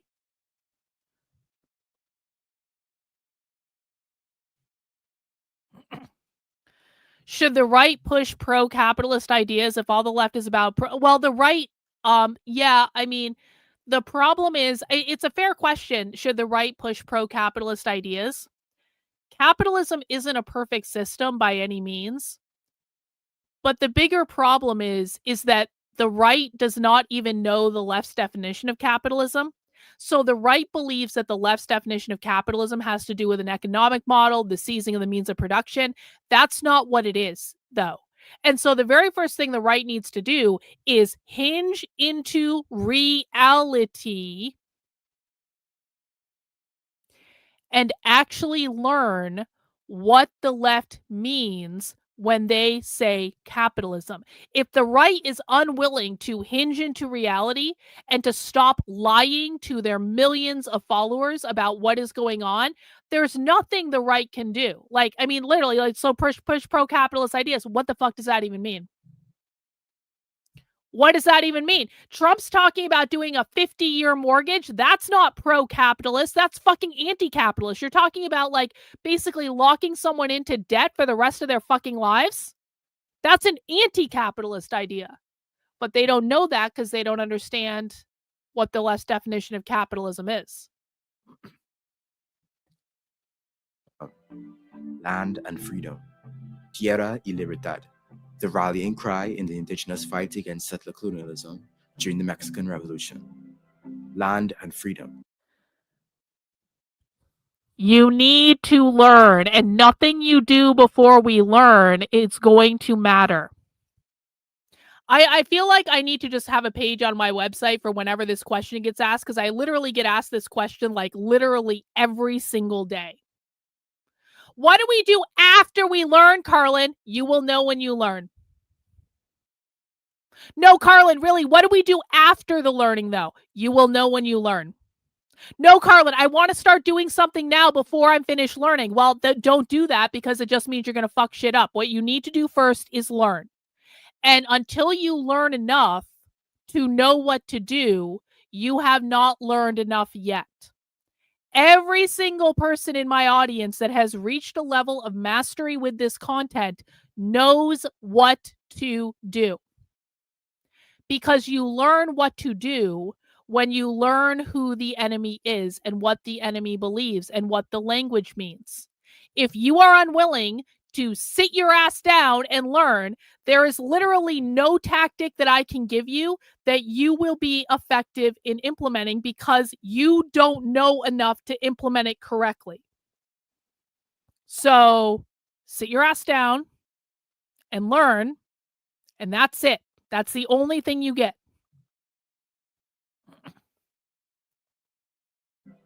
They're interdependent concepts, each transforming the meaning of the other. Land linked to freedom means a habitat to be freely interrelate with, to shape and be shaped by, Yeah, the knowledge is the unburdened by blueprint. That's imposition exactly or right. ideology. Freedom linked to land means a self-organization of all activity that is vital to our humanity, which we direct to achieve sustenance on our own terms, not as isolated units, but as living beings within a web of wider relationships. So, how do we get there? How do we partake in land back? What does that look like in practice? Land back really starts in the mind. It starts with decolonizing your own psyche. Wow. You were colonized, are colonized, and thus responding to life circumstances in ways that are limited, destructive, and externally controlled. It starts with questioning the dominant narratives and power structures you indoctrinate into accepting. So I want people to think about this, because when the left is talking about indoctrinating kids in school, what they say is we need to decolonize the curriculum. Okay? So what they're saying here is the first step to decolonizing the land is to decolonize the mind. They're trying to be, you know what, like unironically, the left is actually telling their people the same thing that I tell people when they say, Karlyn, what do we do? You sit your ass down and learn. What is the left saying? What do we do if we want to decolonize things? You sit your ass down and learn, and you decolonize your mind first. The left is literally telling people to do exactly the same thing that I'm telling people. The difference is on the left, they actually do the education. They actually do the learning. That's why there's so many books, why there's so many publishers, why there's so many book fairs, why the book fairs are a key part of how I learn about the left, and why I go to those things to collect their propaganda. They do classes, they do events, they do conferences. The right does none of this. Literally none of this. And they wonder why they're always on the back foot when it comes to the left. You were colonized, are colonized, and are thus responding to life circumstances in ways that are limited, destructive, and externally controlled. It starts with questioning the dominant narratives and power structures you indoctrinate into accepting. And then it starts with questioning capitalism. It starts with questioning the dominant narratives and the power structure. That means capitalism. Creating, restoring, and birthing. Creating various strategies to liberate yourself. Restoring your cultural practices that were taken or abandoned, but you now need for survival. Birthing new ideas, thinking, technologies, and lifestyles that contribute to the advancement and empowerment of colonized peoples. It's deeply personal, so it'll look differently for different people. But I see the ongoing process in many fellow colonized people these days, and that gives me hope. With every tradition remembered and language relearned, colonized people begin to heal. And with that healing and learning comes the next step in the land back process. Not until you learn do you reach the next step in the land back process. Hey, thanks, Jem, for the super chat. You get that question every day, Dr. K. Well, we learn education every day, so it doesn't just become regurgitation. And once you reach that level of education, you apply it. That's exactly right. I do get that question like literally every single day. I need to make a whole webpage. Karlyn, what do we do once we're done learning? I need to make a webpage that just like goes to a video of me saying, sit your ass down and learn.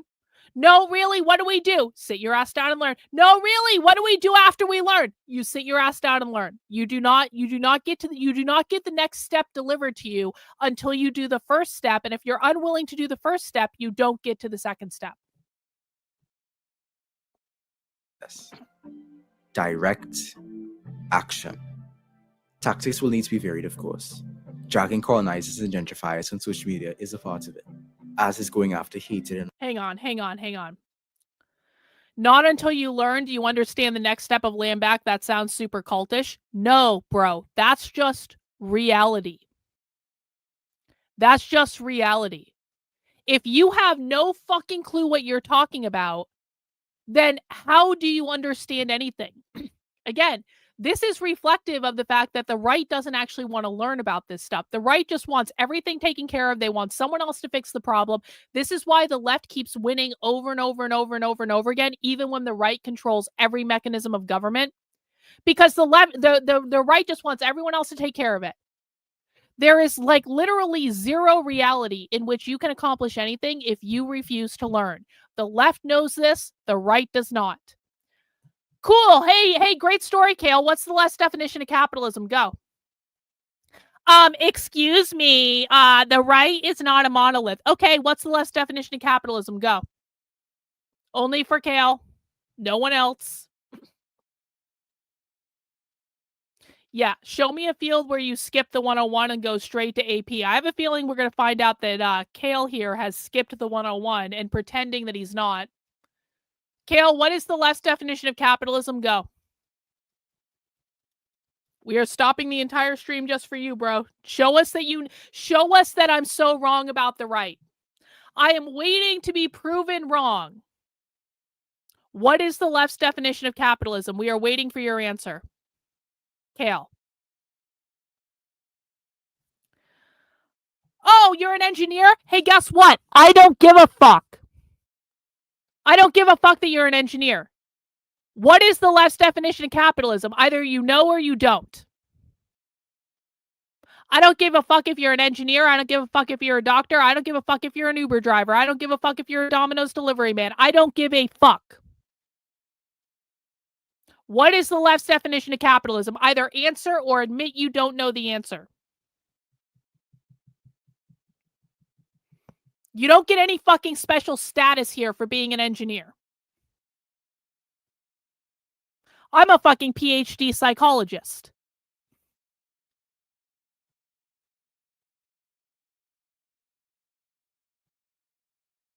Kale, what is the left's definition of capitalism? Go. Or admit you don't know. We're waiting. I don't think he knows either. But we're going to wait for his answer. If he doesn't answer, he's getting permanently banned in the chat.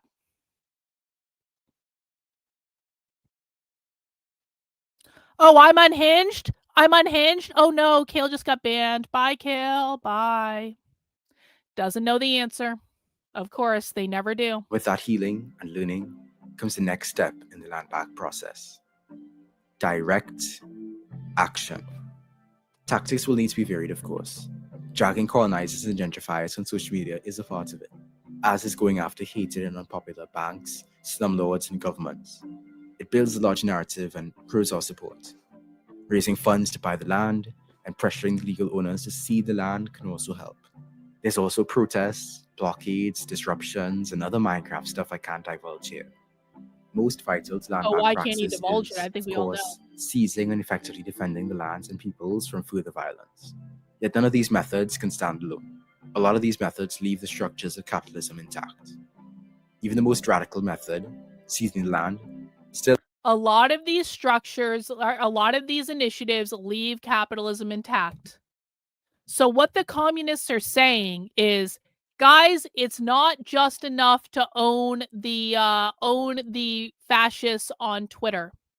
We actually have to go out and do stuff that completely overthrows the capitalist system. Does everyone understand this? We're going to go back to the beginning of this section.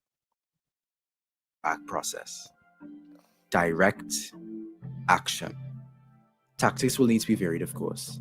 Dragging colonizers and gentrifiers on social media is a part of it, as is going after hated and unpopular banks, slumlords, and governments. It builds a large narrative and proves our support. Raising funds to buy the land and pressuring the legal owners to cede the land can also help. There's also protests, blockades, disruptions, and other Minecraft stuff I can't divulge here. Most vital to land back praxis is, of course, seizing and effectively defending the lands and peoples from further violence.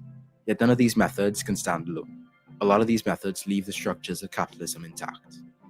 Even the most radical method, seizing the land, still allows the legal owner to maintain their claim and eventually muster state support for a violent crackdown.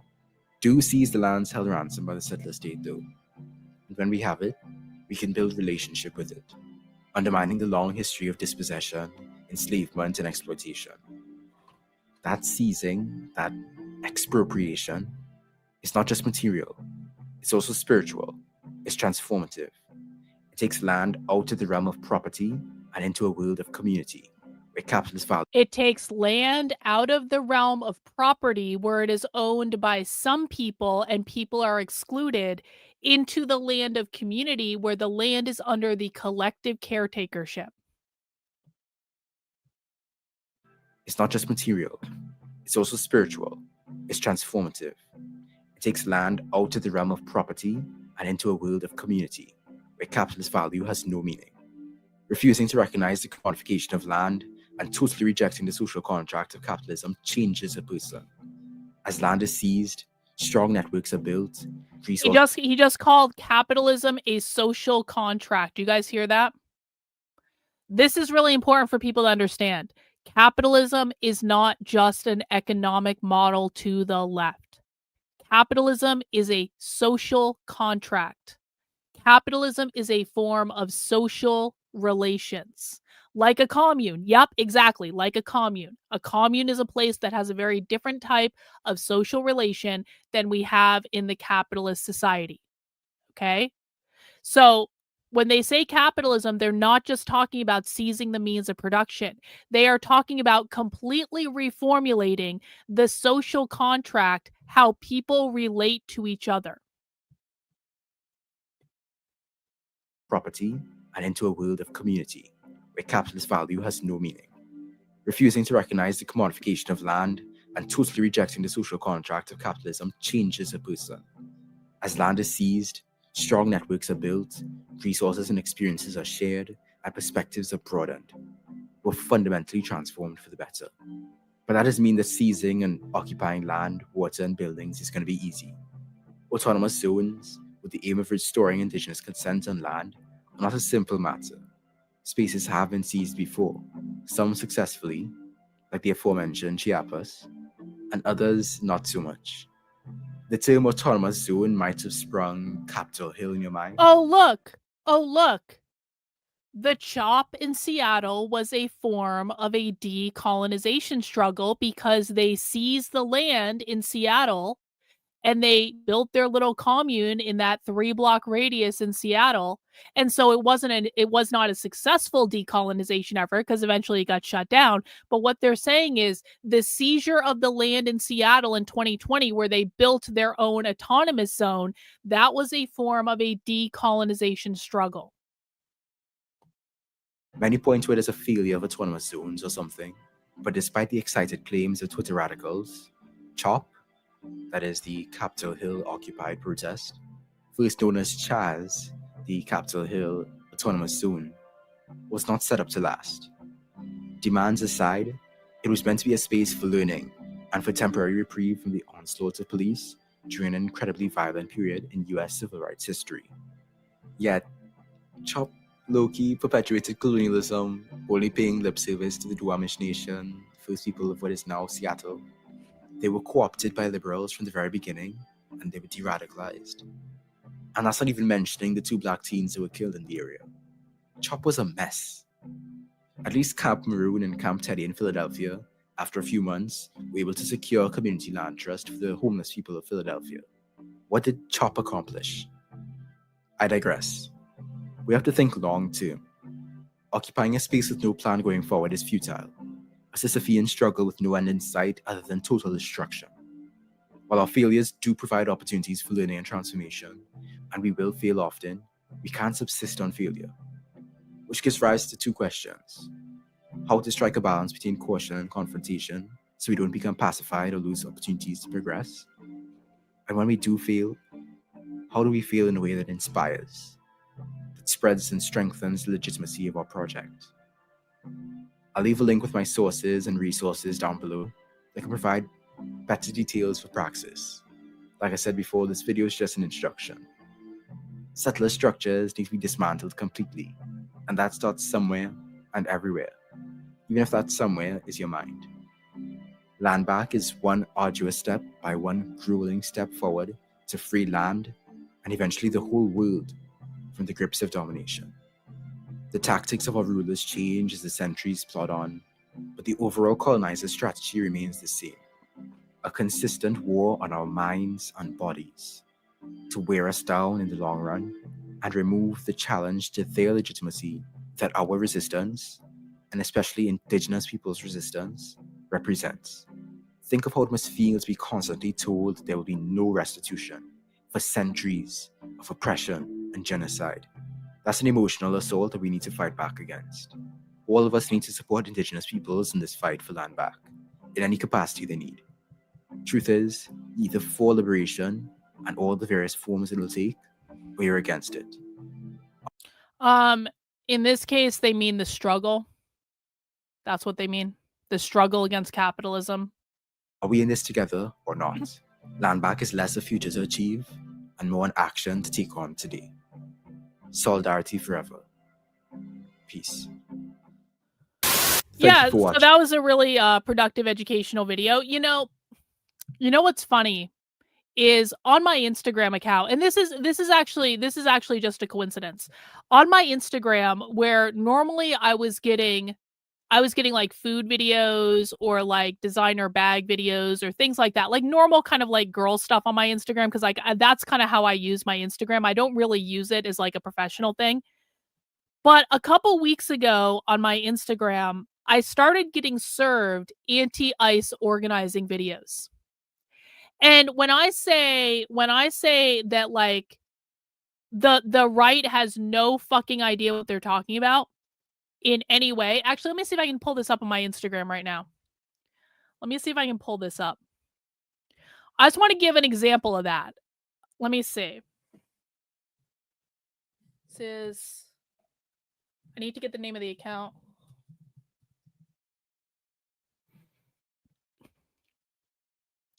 So I just got served a video from this account, just like as I was on my phone, just scrolling.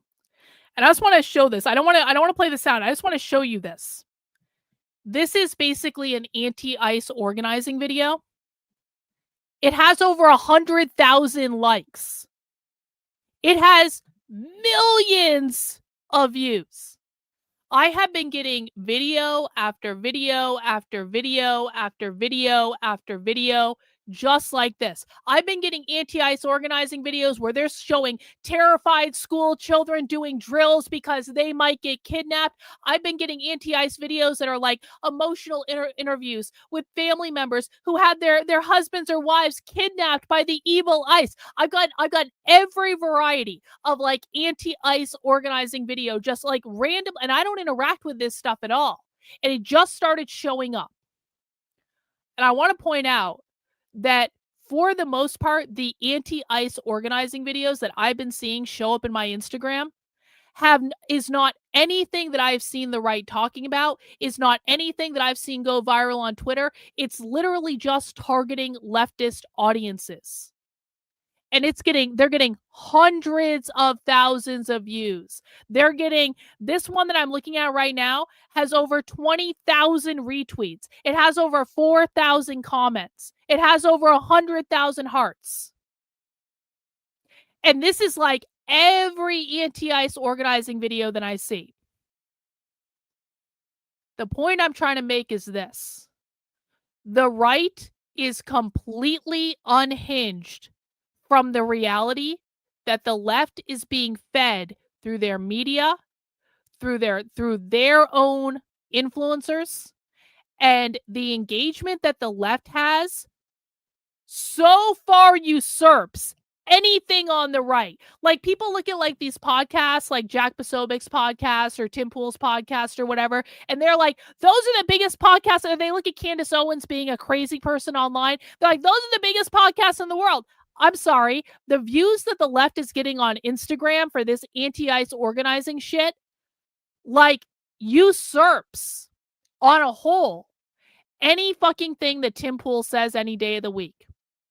And by the way, like, the left doesn't even care about the right's influencers except when they want to make fun of them or something like that. But they don't actually really talk about it all that much. They stay on message and they just drive out this anti-ICE shit over and over and over and over and over again. And this is what people on the left are seeing. They're not seeing the, excuse me, do you know that borders are important and that people can come here legally? They're not seeing that shit.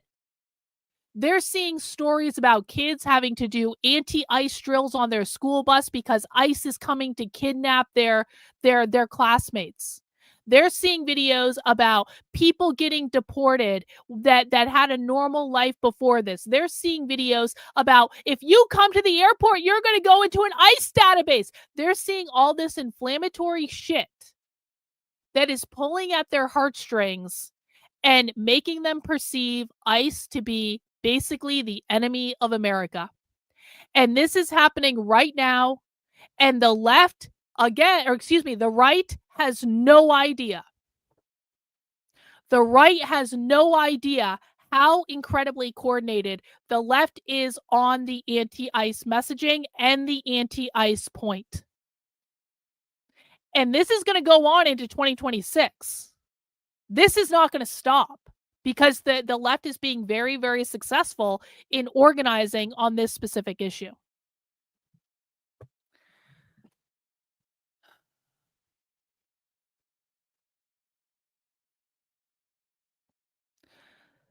So I'm going to keep doing what I'm doing, which is reporting what's actually going on to hold people into reality. Hang on.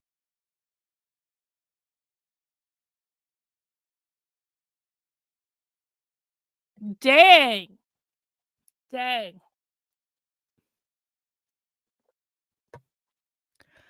don't know what else to do, guys. I don't know what else to do. I truly and sincerely don't know what else to do.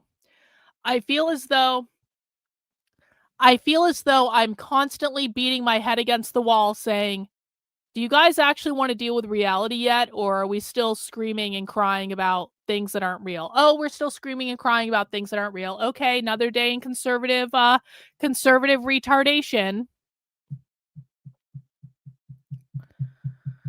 So I don't know what to do other than to keep doing what I'm doing, which is to try to report on what's going on, to try to hinge you guys into reality, to try to show you guys the receipt. If you want to support the work I'm doing, head over to my Substack. That is Karlyn, KARLYN.substack.com. Sign up for a membership, $8 a month, $80 a year. That is the very best way to support the work I'm doing. Leading into 2026, you guys allow me to do this.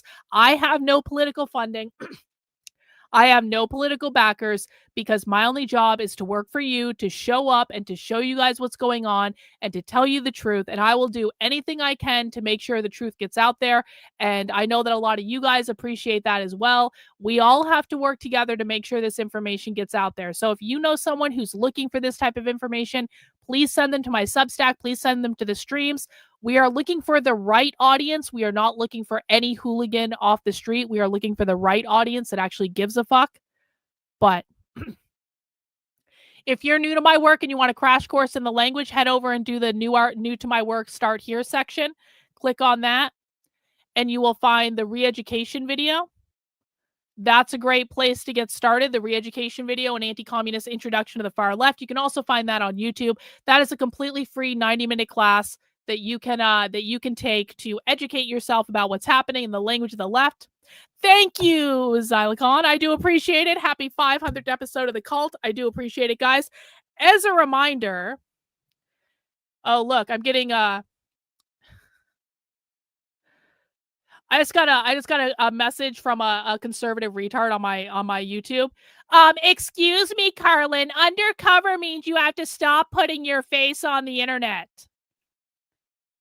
And I'm responding, LOL, fuck off. I do just love when I love it. I love nothing more. I love nothing more that when I get advice from conservatives who don't know basic 101 level information about the left. I love nothing more than when I get advice from conservatives who do nothing and know nothing, and then they want to come in and tell me what's what.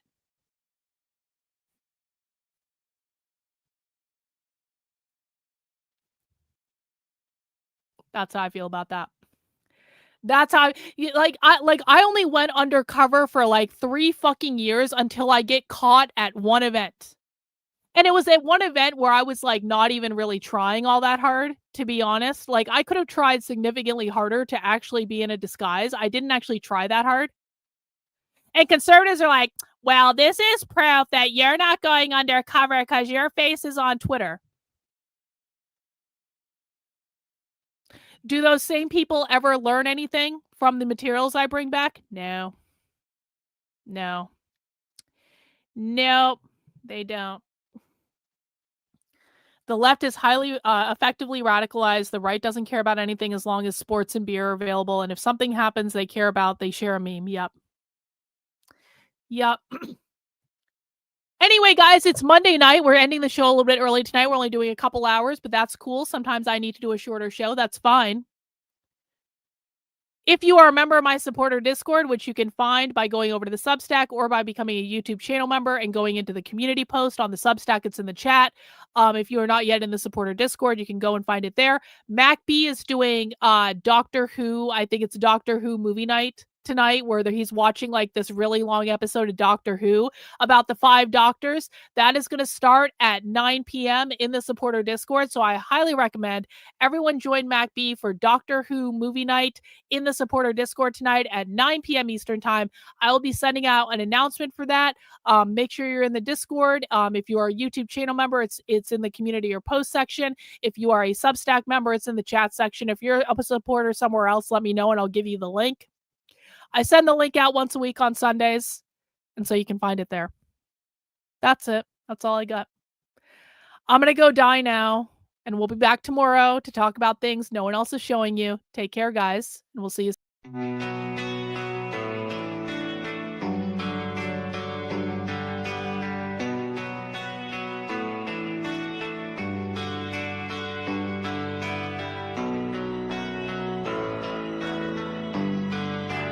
How are you feeling?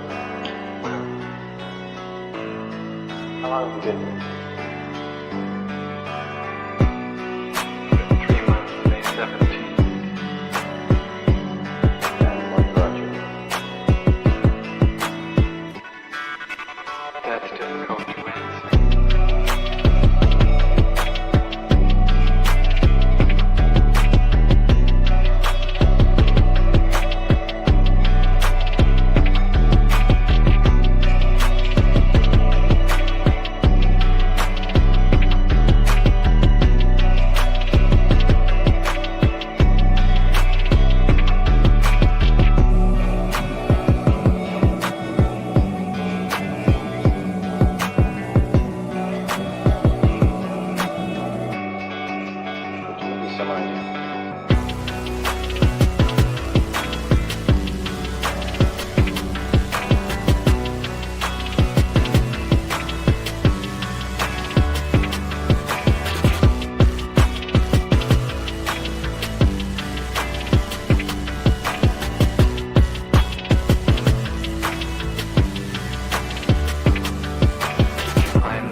How is it that playing the piano for people has eventually resulted in your being here in the hospital?